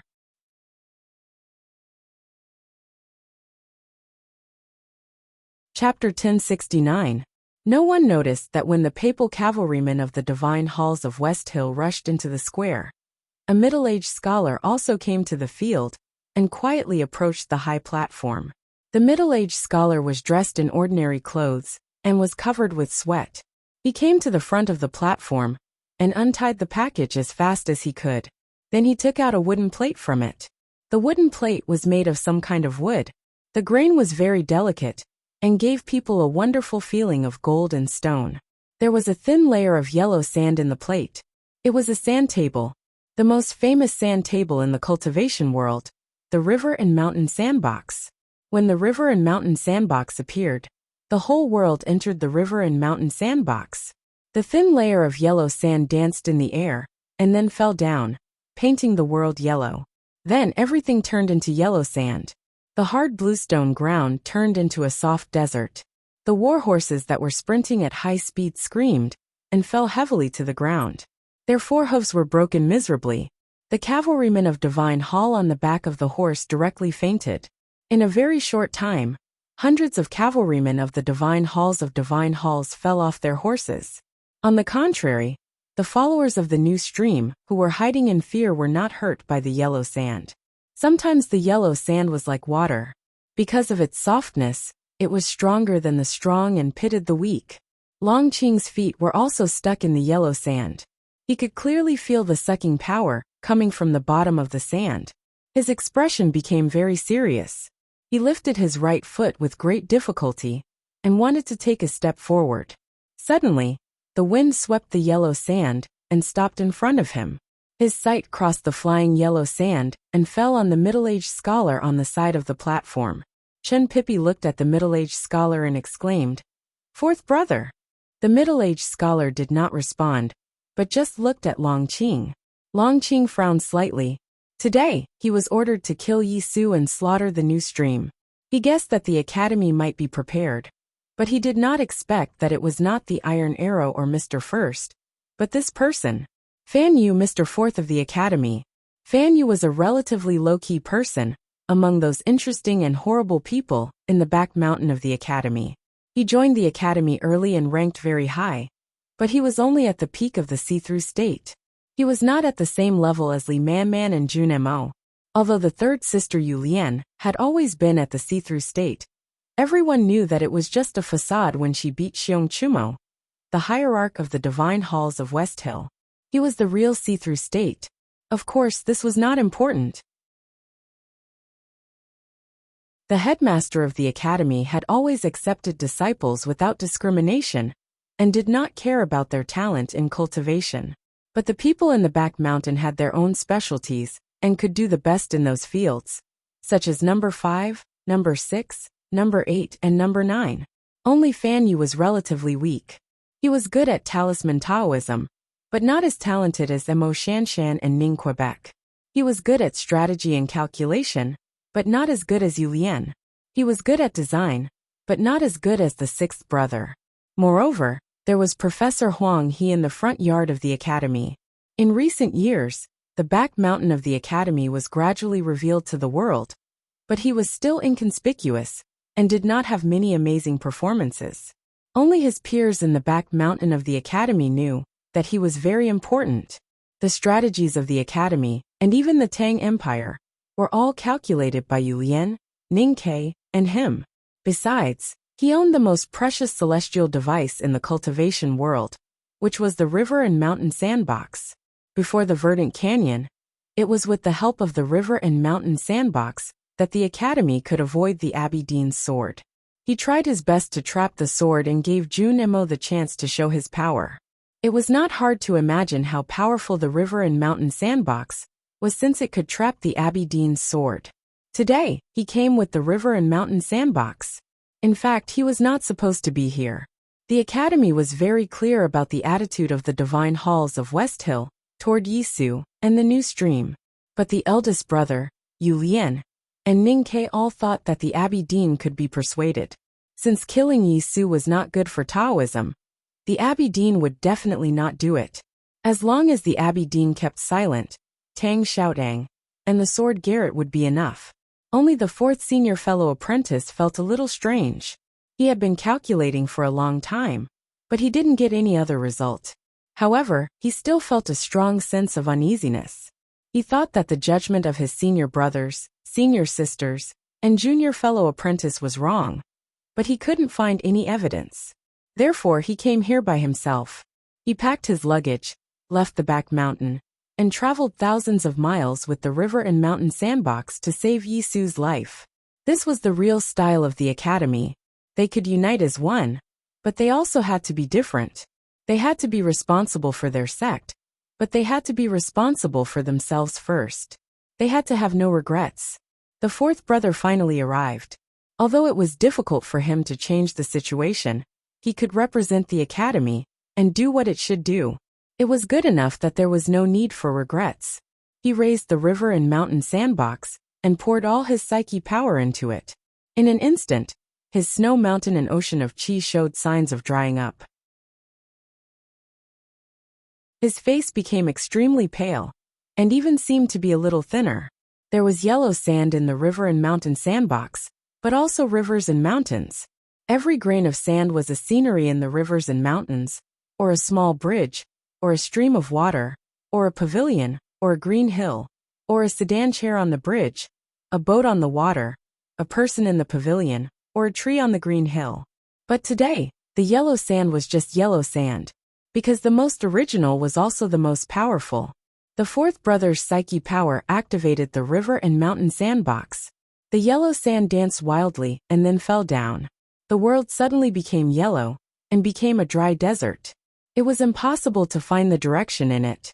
The cavalrymen of the divine halls of West Hill in the back were lucky not to fall to their deaths. They pulled the reins desperately to stop their horses, and then turned over and tried to find the exit with their horses. But how could it be so easy? The fourth brother held the river and mountain sandbox and walked to the platform. Long Qing looked at him quietly. The yellow sand covered the ground, but it could not completely drag him into the illusion of rivers and mountains. His body was in the yellow sand, but his eyes could see the reality in his opponent. For some reason, the fourth brother felt a little uneasy when he looked at Long Qing's eyes.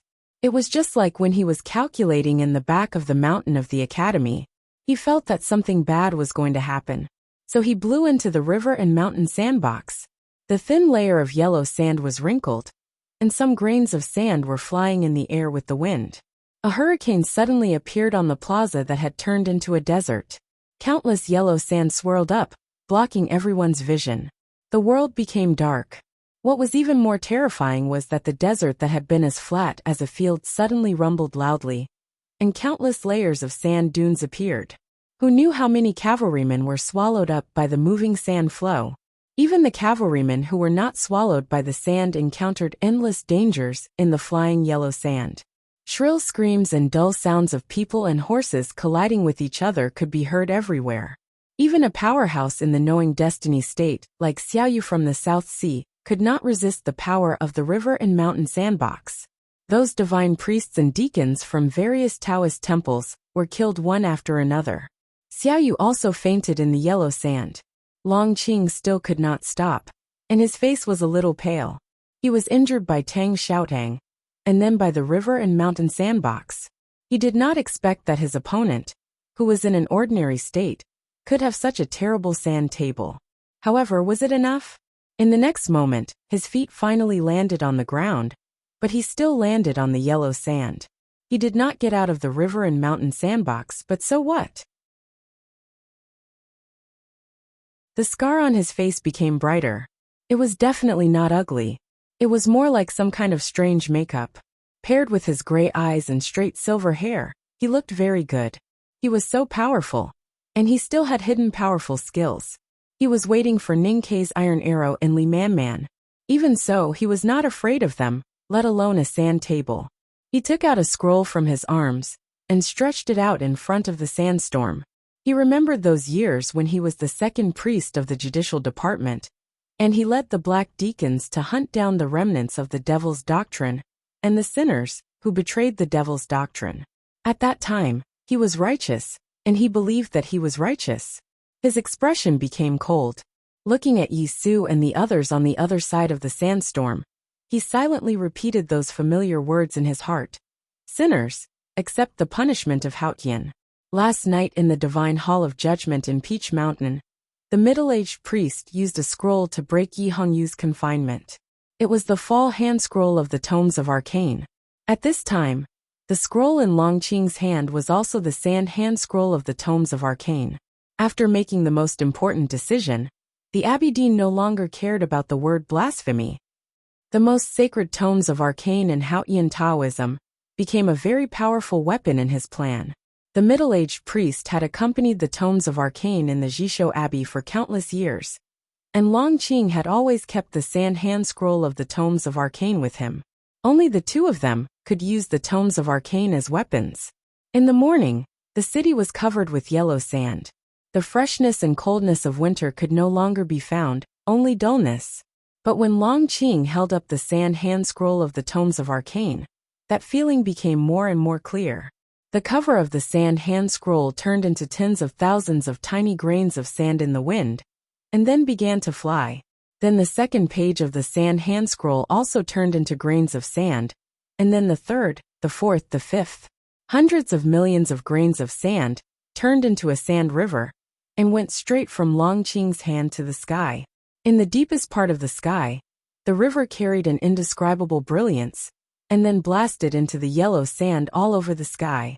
The sand hand scroll of the Tomes of Arcane recorded almost all the cultivation methods in the cultivation world, which could not be completed by human beings.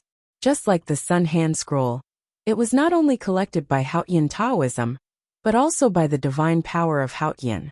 Haotian Taoism regarded cultivation as a gift from Haotian to human beings, and this Tomes of Arcane was the gift list. There were countless items in it, which were as vast as the sea or the sand at the bottom of the sea. Each grain of sand represented the gift of Haotian and the awe of human beings. Today the sand hand scroll really turned into grains of sand. The ink characters that recorded the cultivation methods melted on the paper, and then dissipated into the smallest particles, each of which seemed to contain the power of that cultivation method. Hundreds of millions of grains of sand and hundreds of millions of cultivation methods fell into the yellow sand and into the river and mountain sandbox. The river and mountain sandbox had thousands of miles of rivers and mountains, but it was a product of cultivators after all. How could it accommodate the almost infinite vastness and complexity? In an instant, the yellow sand suddenly stopped. In some corners, pavilions and terraces even appeared indistinctly. They were about to lose their original forms and become the shadows of the river and mountain sandbox. The fourth brother's arms holding the river and mountain sandbox trembled uncontrollably, as if he would throw the sandbox to the ground in the next moment. He felt the terrible impact from the sandbox, and found that it was even more powerful than the virtual sword thrown by the Abbey Dean in front of the Verdant Canyon. His face instantly turned pale, and blood began to flow from the corners of his mouth. "Let's go," Long Qing said expressionlessly. As his voice fell, the wind and sand on the square slowed down countless times, and the small bridges and rivers that appeared at the beginning were covered by the sand gushing out of the arcane tome of the sand. The yellow sand was covered by the sand at the bottom of the sea. There was no need to find a way out. "If I cover your world with my world, then I can walk at will," and go anywhere I want to go. Longqing took a step forward. If there were real intelligent beings in the rivers and mountains, they might be able to see a footprint larger than a mountain under the sun.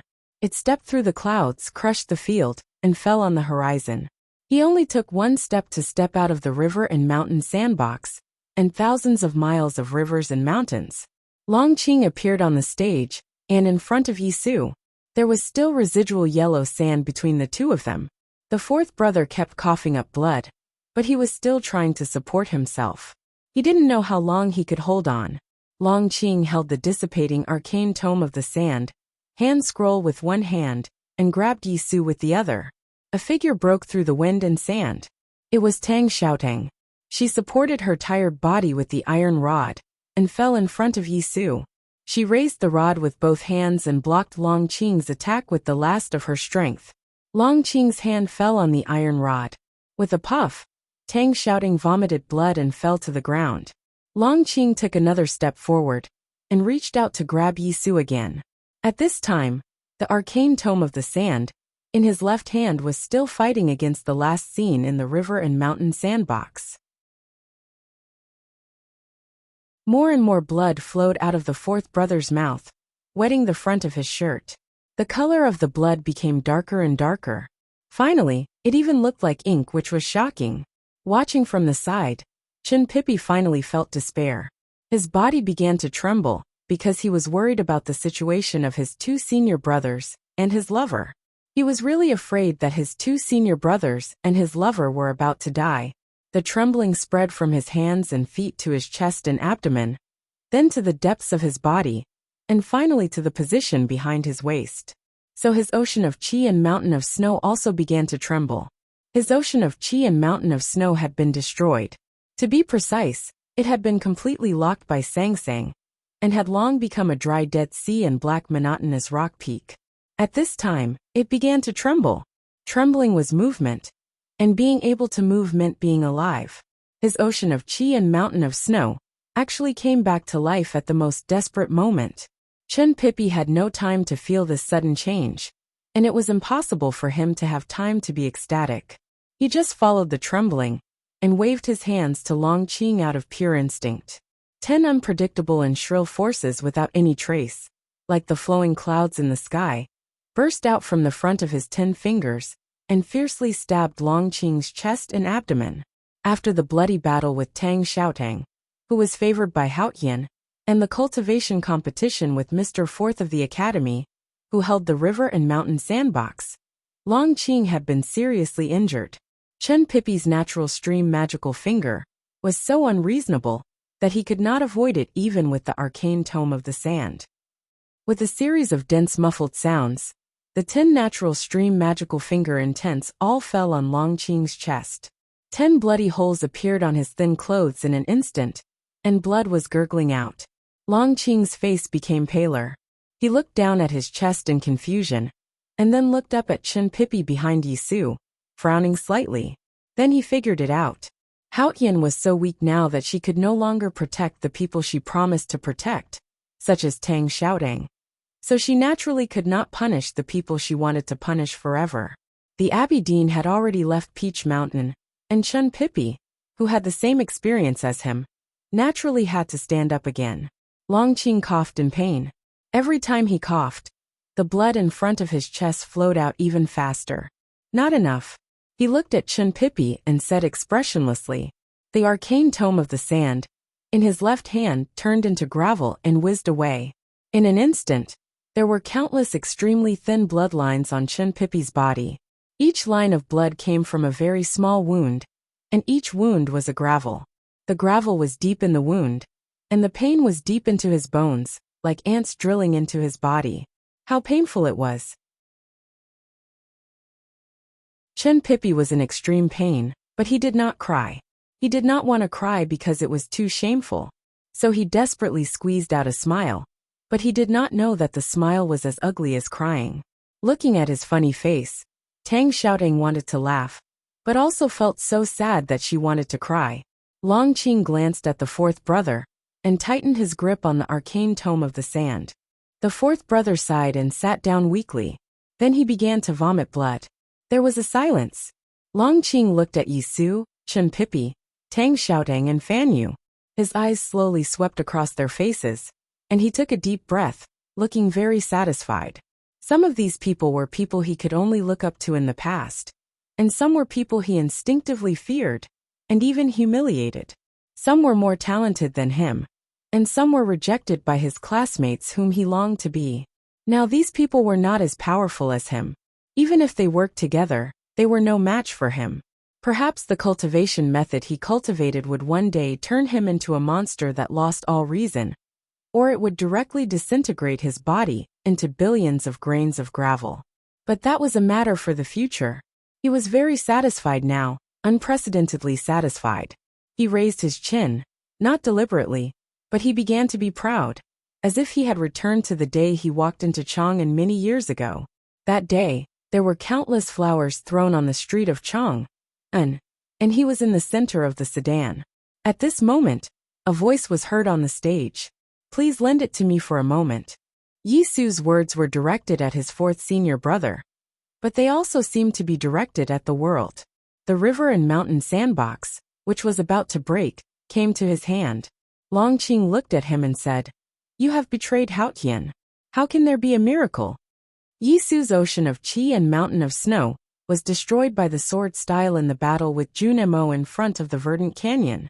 It had nothing to do with Sangsang, so he could not recover like the Abidine and Chen Pipi.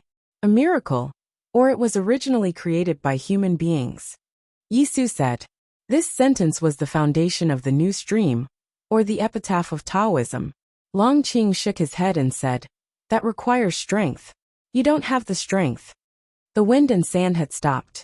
Only a few people on the stage were still affected by the confrontation between the river and mountain sandbox and the arcane tome of the sand. The square was full of dead people. Countless cavalrymen of the divine halls were lying in pools of blood, and many followers of the new stream had also died. As for those followers who were still alive, even though they were seriously injured, they were still rushing to Yisu. They wanted to save Yisu, even at the cost of their lives. This kind of stubborn will, is it faith? Was it power? Yisu looked at those devout followers with complicated emotions in his eyes. He said, "I think this is power. This is the power of faith." Longqing said, "You should know very well that only Haotian can use the power of faith." Yisu did not look at him. He looked at the blue sky and asked, "What about the Buddha?" Longqing said, "This power, how to use it?" Yisu said, "I don't know. I want to borrow it. Please lend it to me." Yisu not only wanted to borrow the river and mountain sandbox from the academy, but also wanted to borrow the power of his followers. Maybe it was really the power of faith. A magnificent and pure power was born in the field. The power came from the followers on the square. There were about 1,000 strands of mixed aura. Then they entered Yisu's body. When they came out again, they became solemn. Yisu poured the power or aura into the river and mountain sandbox and looked at Longqing. It was an invitation. Longqing's expression became very serious. The arcane tome of the sand suddenly disappeared faster. He sat down in front of Yisu. The wind and sand rose again. Yisu was on the verge of falling and barely sat up. Longqing looked at him expressionlessly. Yisu said, "You go first." They were not sitting opposite each other. Of course, he would not let Longqing make the first move. Instead, he wanted Longqing to take the others to escape first while Longqing was trapped by him. Longqing stared at his face and said, "You can't go." Yisu did not want to leave. He just wanted to keep Longqing in the field, so that the others could leave. If not for this reason, he would rather die than try to use this power. He founded the new stream to tell human beings that they did not need faith. But he did not expect that he would become the object of faith, which made him a little confused and a little sad. What comforted him a little was that today was the first time he used the power of faith, and it would be the last time. He founded the new stream, but he was not Haotian. Even if he was willing to accept the incense of believers, he could not be compared with Haotian Taoism, who had accepted the incense and worshipped for countless years. The arcane tome was a sacred object of Haotian Taoism. Its power was unpredictable. Yi Hongyu could not resist it even with the whole divine hall of judgment. How could he resist it when he borrowed the will of his followers and the river and mountain sandbox of the academy? In the wind and sand, Yi Su gradually became tired, and his eyes gradually calmed down. But Chin Pippi did not leave. Yi Su lowered his head and said weakly, "Let's go." At this time, everyone in the field was seriously injured. Only Long Qing could fight, and only Yi Su could make him stay for a while. But the morning light that fell on him had faded. There was only one word difference between go and let's go. But it was more like begging. Chin Pippi fell silent and stood up with difficulty. He helped Tang Xiaodang and the fourth brother down from the high platform and joined the last few disciples of the sword garret. Then they walked out of the square. He did not look back from the beginning to the end. He did not speak to Yi Su. He did not cry, laugh, or scream. He just walked in silence, enduring the pain caused by the thousands of bloody holes on his body, and helped his companions to walk forward. Because whether he cried or laughed, talked or screamed, it was a kind of farewell. He did not want to say goodbye to Yi Su, as if it would not be a farewell forever. After walking for a long time, they finally left the battlefield. The cavalrymen of the divine halls of West Hill did not chase them, so they survived. Chin Pippi did not say anything and continued to move forward. He got on the carriage and drove out of the city gate into the wilderness. When he was dozens of miles away, he began to cry loudly. The fourth brother sat by the window and looked at the scene outside. He wanted to say something, but he could not understand. Nothing had changed. Why did he come here? The river and mountain sandbox was destroyed and he died. He wanted to go back to Chang and ask Ning Ke what had happened. Today is the 22nd of February, Moji Bai's birthday. I have decided that today is also second brother's birthday. I wish them a happy birthday. I wish Chin Pippi can be happy again as soon as possible. I wish Yi Su can die honorably. I wish everyone can have a happy birthday. I wish I can defeat everything and be as strong as these days.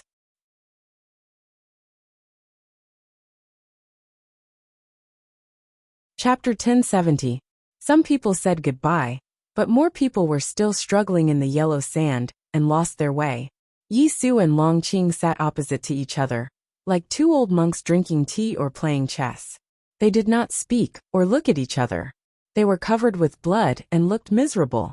The sandstorm under the platform had already stopped, and the sandstorm on the platform was about to stop. The two were covered with sand and blood. Their clothes were ragged, and it seemed that they would fall down at any time. Long Qing watched Chin Pippi and others leave. Strangely, he did not seem to care. Some cavalrymen of Divine Hall had already escaped from the chaos, but did not hear his order to chase. He just sat opposite to Yi Su and waited for the sandstorm to stop. The wind was the cold wind in winter, and the sand was the sand in the river and mountain sandbox, and the arcane scroll of the sand. They were blowing against each other and roaring, as if there was no end. But in fact everything had an end. With a snap, the river and mountain sandbox on Yi Su's knees broke. There were still many pages of the arcane scroll of the sand in Long Qing's hand. It was as thick as a tombstone in front of a grave. The sand in front of the tombstone was fake, but it was actually jade-like round stones. Those round stones were very small and transparent. They were not jade-like, but really top-grade jade. They were spread in front of and behind Yi Su, like a beautiful sea of pearls. Long Qing stood up. Blood dripped down from his body and fell into the sea of pearls, dyeing it red. The yellow sand in the river and mountain sandbox fell from the cracks. It was real yellow sand, which was only a shallow layer in the sandbox and just a shallow pile on the ground in front of Yi Su. It was like a wild grave that was worn down by the wind and rain. The square was dyed red by the blood of the people of Divine Hall and the followers of the new stream.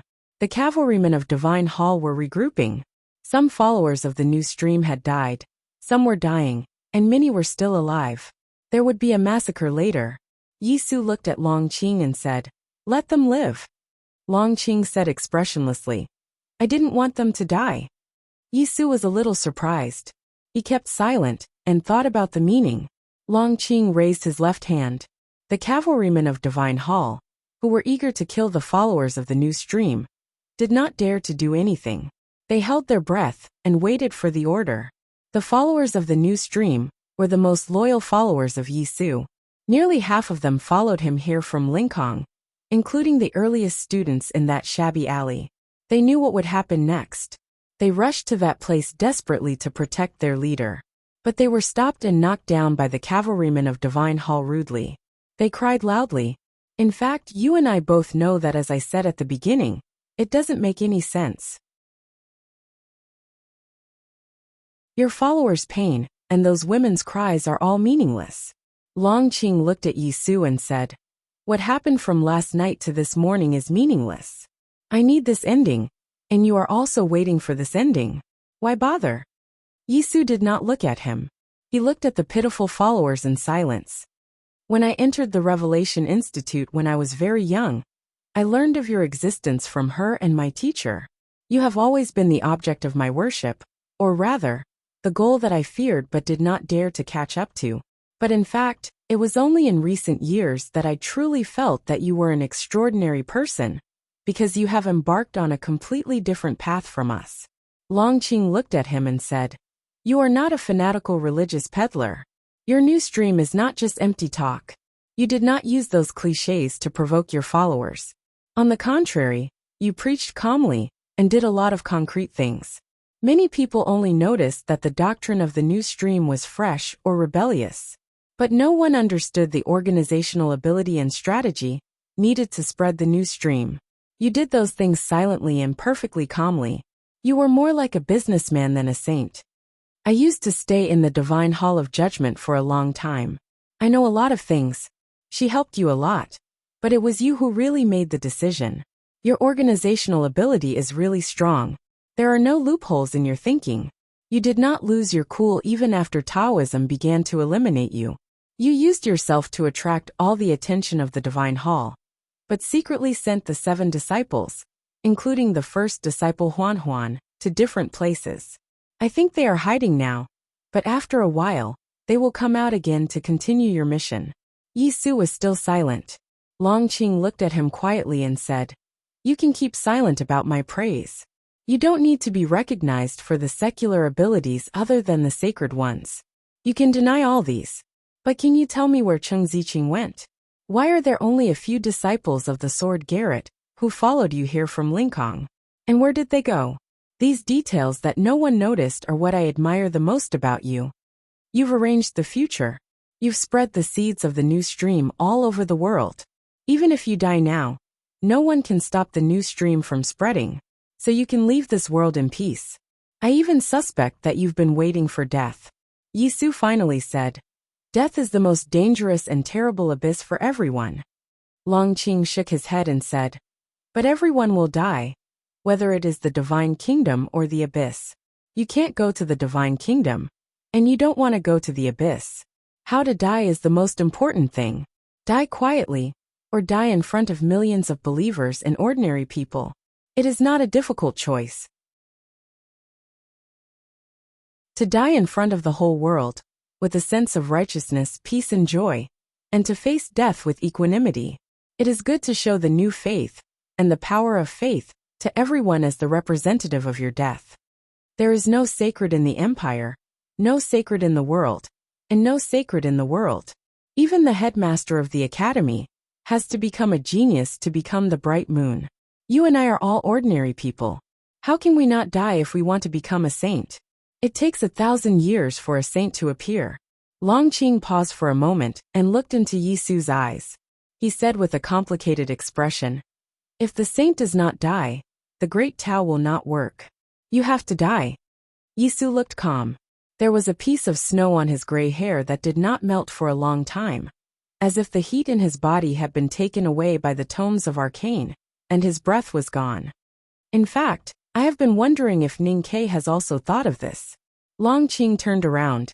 The blood-colored sea of pearls scattered the moment it touched his clothes, like the waves when the tide receded. He looked in the direction of Chang, and then said expressionlessly, otherwise he would have come. Yisu and his new stream were extremely important to the Tang Empire and the Academy. Taoism had vowed to kill Yisu, so Ning Ke should have been prepared.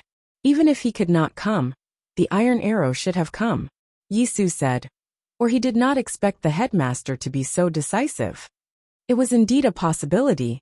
Before last night no one, including Xiong Chumo, the hierarch of the divine halls, had thought that the Abbey Dean would not fear the danger of the division of Taoism and directly choose to kill Yisu and Yi Hongyu. Li Manman might not be able to predict the headmaster's thoughts, but why couldn't Ning Ke and Yu Lian?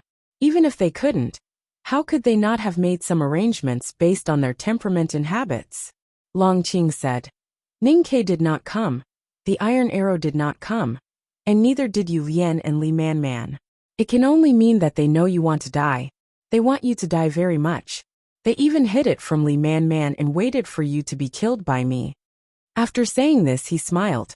His smile was restrained and confined to the small area at the corner of his mouth, which made him look like he was mocking Yisu. Yisu had been very calm from the beginning to the end. He was so calm even though he was about to die. Although it was a tacit plan, he still felt a little unhappy. Therefore, he wanted to expose the Academy's intention and break Yisu's state of mind. Yisu's reaction was not what he expected. He said calmly, I have been the Academy's enemy for 20 years. I know how those people live. I don't think they would be so realistic and indifferent. What Long Qing said was very reasonable. Yisu had become a sage after his death, and his disciples had already gone to different places. The seed of the new stream was well preserved. Under the protection of the Tang Empire and the Academy, the new stream would definitely spread faster with the news of his death. Therefore, his life and death did not matter to the Academy. But he still thought that the Academy would not do that, because it was not in line with the Academy's style. Li Manman certainly could not bear to see you die in the fire. But Ning Ke and Yu Lian are different. They would be very happy to split Taoism and let the new stream be reborn in the fire.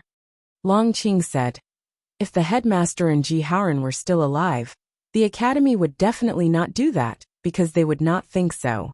But don't forget that Ning Ke and Yu Lian are both possessed by the devil. Yisu was silent. Long Qing continued, Yu Lian is the Grand Master of the devil's doctrine, and the most valued person by Lotus. And Ning Ke is like a disciple of Lotus. They both have Lotus's unscrupulous temperament, and in some aspects, they are even more knowledgeable than Lotus. They might want to do what Lotus could not. What did Lotus want to do back then? He wanted to turn the human world into a sea of blood. He wanted to turn the world upside down. He wanted to destroy Taoism and turn the world into a brand new one. The Academy actually had the same idea. But the Academy would never use such a cruel method in the past. What would the senior brother and junior sister, who were in charge of the Academy, think? Yisu didn't want to continue. The Academy's choice was meaningless to him now. He raised his head with difficulty, looked at the sky that was getting bluer and bluer, and looked at the rising sun that was getting lower and lower. He said, no matter what the Academy thinks, I have to do what I have to do. Long Qing looked at him and showed some respect. He said, turn yourself into a torch and set the whole human world on fire? I heard that Junemo is also burning the Xiankong temple. They are all crazy. Hearing Junmo's name, Yisu smiled and said, in the end, I am doing the same thing as him. I am very proud, and I think he will feel proud too. This sentence itself was very proud. He was proud that Junemo used to be his opponent. He was proud that he had surpassed himself. He was proud that he stood higher than before, and could see the scenery further. Or it was because he was standing in the small courtyard on the pile of firewood. He was tied to the cross-shaped wooden frame. The tie was not tight, so he could not leave and could see the human world from afar. Long Qing stood in front of the pile of firewood and looked at him. He said, I will light the fire myself. Yisu no longer looked at the sky. His eyes were blinded by the sun. He looked at him and asked, what I don't understand is, since you know everything, why did you light the fire for me? Long Qing slightly raised his eyebrows and said, I have to obey the teacher's order. The two people on the pile of firewood had the same teacher. Yisu looked at the remnant of the tomes of arcane on his waist and said, Teacher, you must understand. Why do you have to involve this innocent book? Long Qing was silent. Then he said, "Since people can write, then there will be no need for the tomes of arcane in the future." Hearing this, Yisu seemed to understand something. He and Longqing did not hear the conversation between the Abbey Dean and the middle-aged priest on the cliff plateau of Peach Mountain, but they were the Abbey Dean's disciples and great figures in Haotian Taoism. They were familiar with the classics since childhood. At this moment, they understood the Abbey Dean's true intention through a very simple conversation. Yisu looked at somewhere far away, not knowing whether it was the Jisho Abbey or Lingkong. He said slowly, "Know the masculine, guard the feminine, and be the stream of the world. Be the stream of the world. Keep the virtue, and return to the baby." Longqing listened to this passage and was silent for a long time. Then he recited, "Know the white, guard the black, and be the style of the world. Be the style of the world. Keep the virtue, and return to the infinity." Yisu said, "We ourselves are the path, the truth, and the life. Follow our own path, and we will walk out of the dark valley and obtain the greatest joy. So this is also knowing and guarding." Longqing lowered his head.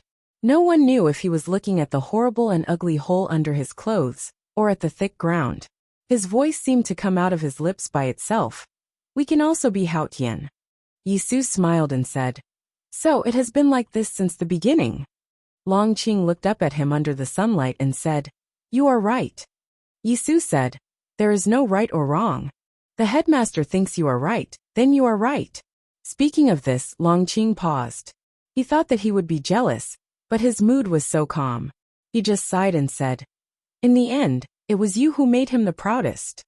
Yisu thought for a while and said, "Whether it is right or wrong depends on the final outcome." Longqing said, "What you do, what the headmaster and the headmaster do, will have an ending. It is no longer destined." Yisu said, "Yes, there is no heaven, and there is no destiny." Longqing looked into the distance and said, "We have talked for long enough." Yisu said, "Since the person you are waiting for has not come, it seems that he will not come." Longqing took the torch from a divine priest and walked to the pile of firewood. After thinking for a while, he did not say anything. He put the torch on the edge of the pile and stepped back. Fire was the most wonderful phenomenon in nature. It could be contagious and replicated. It could turn from the smallest firefly into a prairie fire. This was definitely not something that water could do. The flame on the torch licked the dry firewood beside it. After a while, the edge of the firewood was burnt black, giving off green smoke and bright flames. This continued, and the fire gradually spread. Most of the firewood in the small courtyard was chopped by Longqing himself. He was very careful in his selection. No matter the length or the thickness, they were all suitable for burning. The fire quickly grew. In the previous battle, most of the courtyard walls had collapsed. Now, with the crackling sound of the firewood, all the bricks fell down. The scene of the firewood burning fell into everyone's eyes. Tens of thousands of followers of the new stream, and the people of Song, were ordered to watch the execution. Seeing this scene, some of them felt extremely sad, and some of them could not bear it. Gradually they started to cry. Yisu's clothes began to burn. The bright yellow flame was about to cross his knees and swallow him. Someone knelt down first. It was probably a follower of the new stream. Regardless of the threat of the cavalryman of Divine Hall, he knelt down and kowtowed to him. Then more people knelt down. Even the tens of thousands of people of Song, who came to watch the execution, were shocked by the calm man on the fire, and knelt down uncontrollably. The crying became louder and louder. Gradually, it became a torrent and went straight to the sky. Yisu suddenly said, "When the everlasting night comes, the light of the sun will be completely covered. The sky and the earth will fall into darkness. But people will rejoice because that is the real life." At this time, he was in the fire, suffering the baptism of pain. He repeated his prophecy calmly, because he did not want the followers to cry and the people to grieve because of him. The followers of the new stream outside the courtyard wanted to rush in to save him, but they were brutally cut down by the cavalrymen of Divine Hall, and fell into a pool of blood. Hearing his voice in pain, they began to follow him instinctively. The followers of the new stream in the distance also began to repeat the words, because they were his followers. The rest of the people of the kingdom of Song, who were either sympathetic to his suffering or pitied his ending, listened in silence. But somehow, they were attracted by the meaning of the words, and began to repeat the same words. When the everlasting night comes, the sky and the earth fall into darkness. That is the real life. The voices of tens of thousands of people echoed in the square. Previously, it was the crying that shook the sky. Now the sky seemed to be trembling. The clouds that were dispersed by the sunlight were shaken back like clear water, flowing into the bottom of a bowl. But it gave people a sense of extreme silence. The pious and focused chanting, just like when Yisu said the words before, was like cicadas in the forest, like waterfalls in the wind, making the whole world silent. Longqing did nothing. He did not ask the cavalrymen of Divine Hall to suppress or stop them, even though the chanting of the people obviously showed their support for the new stream and dissatisfaction with Taoism. He just silently looked at Yisu on the pile of firewood. His emotions were so complicated that he could not figure out what he had experienced, and whether what he had learned could really calm him down. The chanting of the people became more and more orderly and louder, just like the drums on the battlefield, but not only to urge people to fight. Gradually, there was a sense of sacredness and solemnity that enveloped the whole city, and even the wider world. But Yisu's voice became weaker and more scattered. When he repeated it for the third time, the words from his lips were broken, and the murmur could not be heard at all, because the merciless fire had crossed his knees and played to his chest and abdomen like golden light. His body was burning, and he was enduring the most painful punishment or baptism. Looking at him in the fire, Longqing seemed to hear him saying, "You see, they are not praying." The name of the chapter came from memory.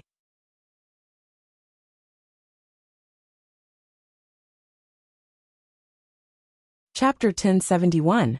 In the azure sky, more and more flowing clouds gathering above the city, firmly blocking the sun behind it. Just like the words sung by tens of thousands of people at this moment, it made the world dim. The flames on Yisu's body grew stronger and stronger. His voice had completely stopped. In the raging fire, his face could not be seen clearly. His whole body was burning like a bright lamp. The radiance that was spreading to the human world suddenly converged, and then rose to the sky from the top of the woodpile. It was a holy beam of light that came from his body and fell to the deepest part of the distant sky. A part of the dark sky was lit up. It was not as bright as the sun, but it was more real, because the tens of thousands of people kneeling on the ground could see clearly what was there. There was a blue sky, dark clouds, relative darkness, and real light. The area of light suddenly dimmed again, and quickly returned to its original appearance. The raging fire on the pile of firewood had already risen into the air, as if it was going to burn through the sky. Yisu's figure had already disappeared, and could not be seen at all. What was strange was that there was no horrible smell in the air of the small courtyard. Instead, there was a faint fragrance that made one's mind abnormally calm. That beam of light, the sky that was lit up, and the strange fragrance, were they the signs of becoming a saint? No one knew, not Longqing, not the tens of thousands of people kneeling on the ground, not the cavalrymen of the divine halls, Xiaoyu, and those priests standing outside the small courtyard. The scenes of becoming a saint recorded in the West Hill scriptures had nothing to do with today's story. No one could know what was going on, including the Abbey Dean. It was not important.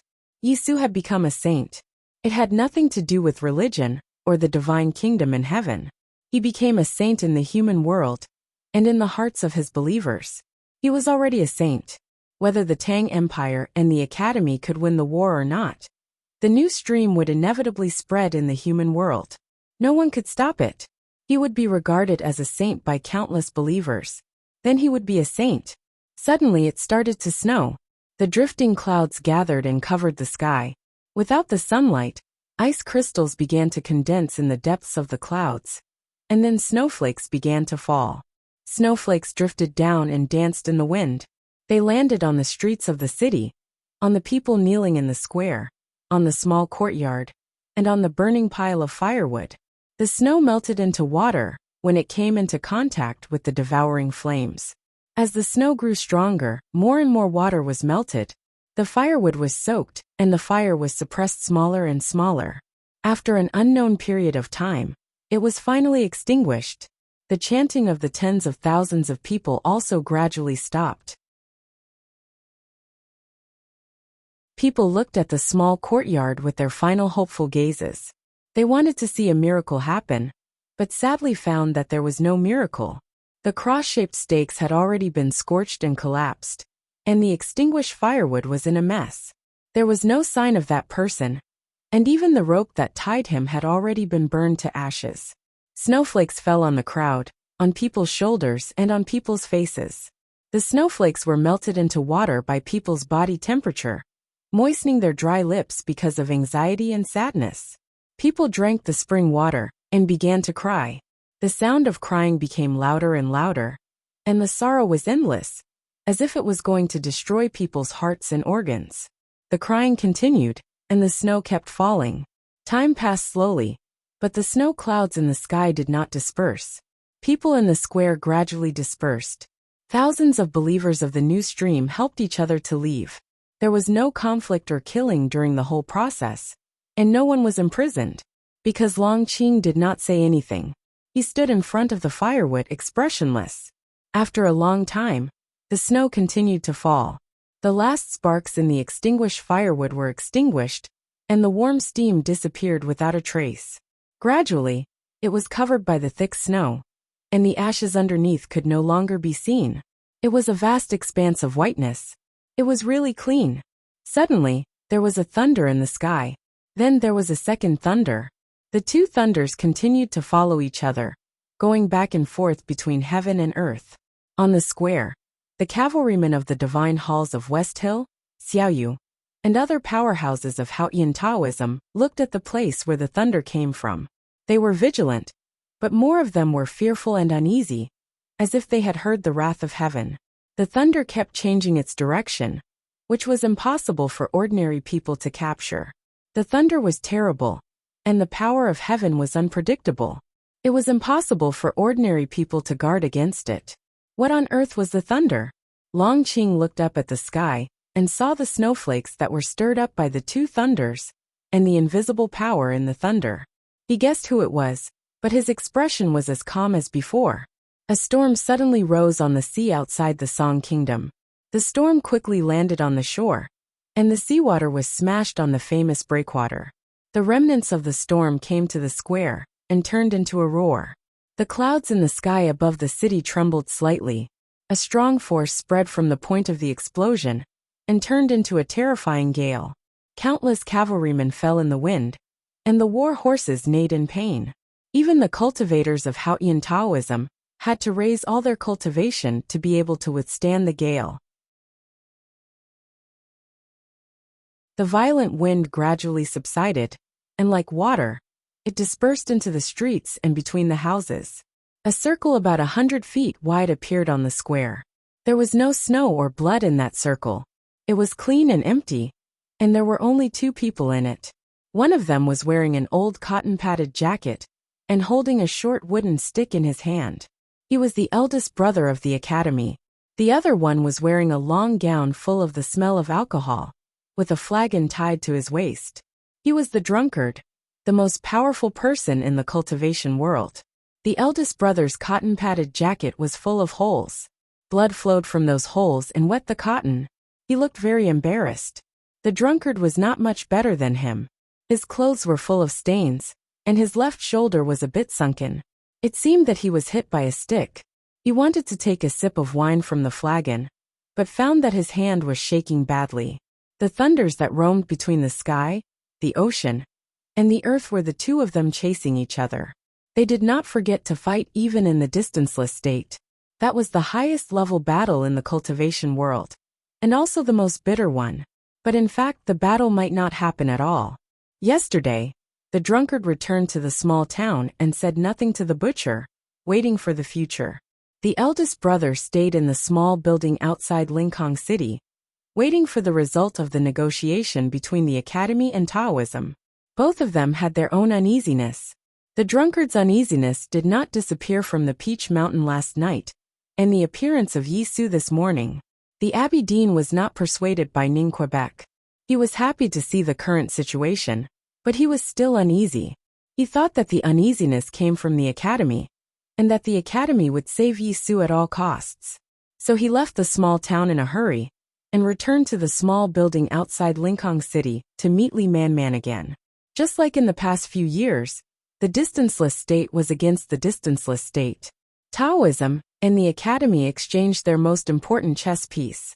The drunkard could not get rid of the eldest brother, and the eldest brother could not completely lock him down. When they met, they could not separate, no matter to the mountains or the sea. So they began to fight from the mountains to the sea. In the end, the eldest brother finally came here, but he was seriously injured. He was the one who wanted to come, so he was the one who got hurt. The academy always says that my body and spirit are rotten. What about you now? The drunkard put his trembling hands behind his back, looked at him and said, "You have been with me for so many days. How long can you last? How many more times can you get hurt like today?" His face was a bit pale, and his left shoulder was seriously injured. But compared to the eldest brother who was covered in blood and had many broken bones, his injuries were much lighter. So he was qualified to say that. But the eldest brother did not listen to him. He looked at the snow pile in the small courtyard and smelled the embers under the snow. He remained silent and looked a bit depressed. He was so badly injured that he could come here, but he was still late. There was a faint sound of crying in the distance of the city. No one knew whether it was for the innocent believers who died in the conflict, or for Yisu who was buried in the fire. He listened in silence. After a while, he turned to the drunkard and said, "You were in the small town. Why did you come here?" The drunkard said, "You were in Chang'an. Why did you come here?" The eldest brother said, "You are committing a crime." The drunkard said, "A crime against the human world, or the divine kingdom. The new stream has shaken the foundation of the divine kingdom. He must die. If Taoism did not do it, I would." Long Qing had been silent since the drunkard and the eldest brother showed up. He stood in the courtyard and looked at the two grand cultivators who he could only look up to. He looked calm and fearless. Everything was going according to the Abbey Dean's plan. No matter how uneasy the drunkard was, he would help Taoism to kill Yisu before he found out the truth. Because the drunkard and the butcher were greedy, as if they were the combination of countless generations of human beings. They not only wanted immortality, but also eternity. Eternity could only be found in the divine kingdom of Haotian. What would they do if the divine kingdom was gone? In fact, if the Abbey Dean did not agree, the drunkard and the butcher would have already killed Yisu. The two grand cultivators did not care about becoming saints at all. They had long thought that they were saints, but so what? They were still like rats who had been hiding in the human world for tens of thousands of years, and finally became Haotian's dogs. Of course, Long Qing understood the Abbey Dean's intention, especially after he had a conversation with Yisu before his death. He knew that the drunkard and the butcher would regret it in the future, but it would not affect the fact that Taoism could order them around like dogs in the name of Haotian. Thinking of this, Long Qing smiled. It was not a sarcasm, but a sincere sarcasm. He was mocking the drunkard and the butcher for being blinded by greed. The 5 colors could blind people, and the 5 sounds could deafen people. The scriptures were right. The smile on Long Qing's face disappeared, because someone was looking at him.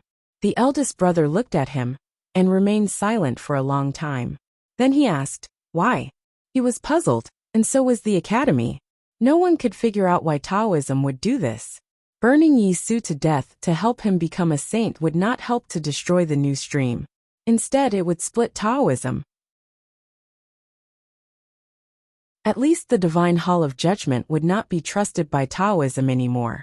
What was the Abbey Dean thinking? You can take Ning Kei's failed attempt as all the reasons. Long Qing said, "My brother's death was not just a matter of the academy. Without the academy he would not have died. At least, he would not have died so quickly. So your sorrow is meaningless." After saying this, he bowed slightly to the eldest brother and walked out of the small courtyard. In the wind and snow, he mounted a horse brought by his subordinates. He didn't put the Sha hand scroll of the tomes of the arcane back to his bosom until he was far away. The eldest brother watched Long Qing's figure disappear in the wind and snow. He had sensed Ning Kei's peculiarity outside Lingkong. Today he felt it more clearly, but he did not have the energy to think about those things. He looked at the courtyard again, at the pile of firewood that was withstanding the falling snow. Then he looked up at the falling snow and recalled something that happened in the past. That year, it was also snowing in Chang'an. Many people entered the city. Qin Yan came, but was trapped in the snow forest by his younger sister. Junemo sat on the snow bridge for a whole night.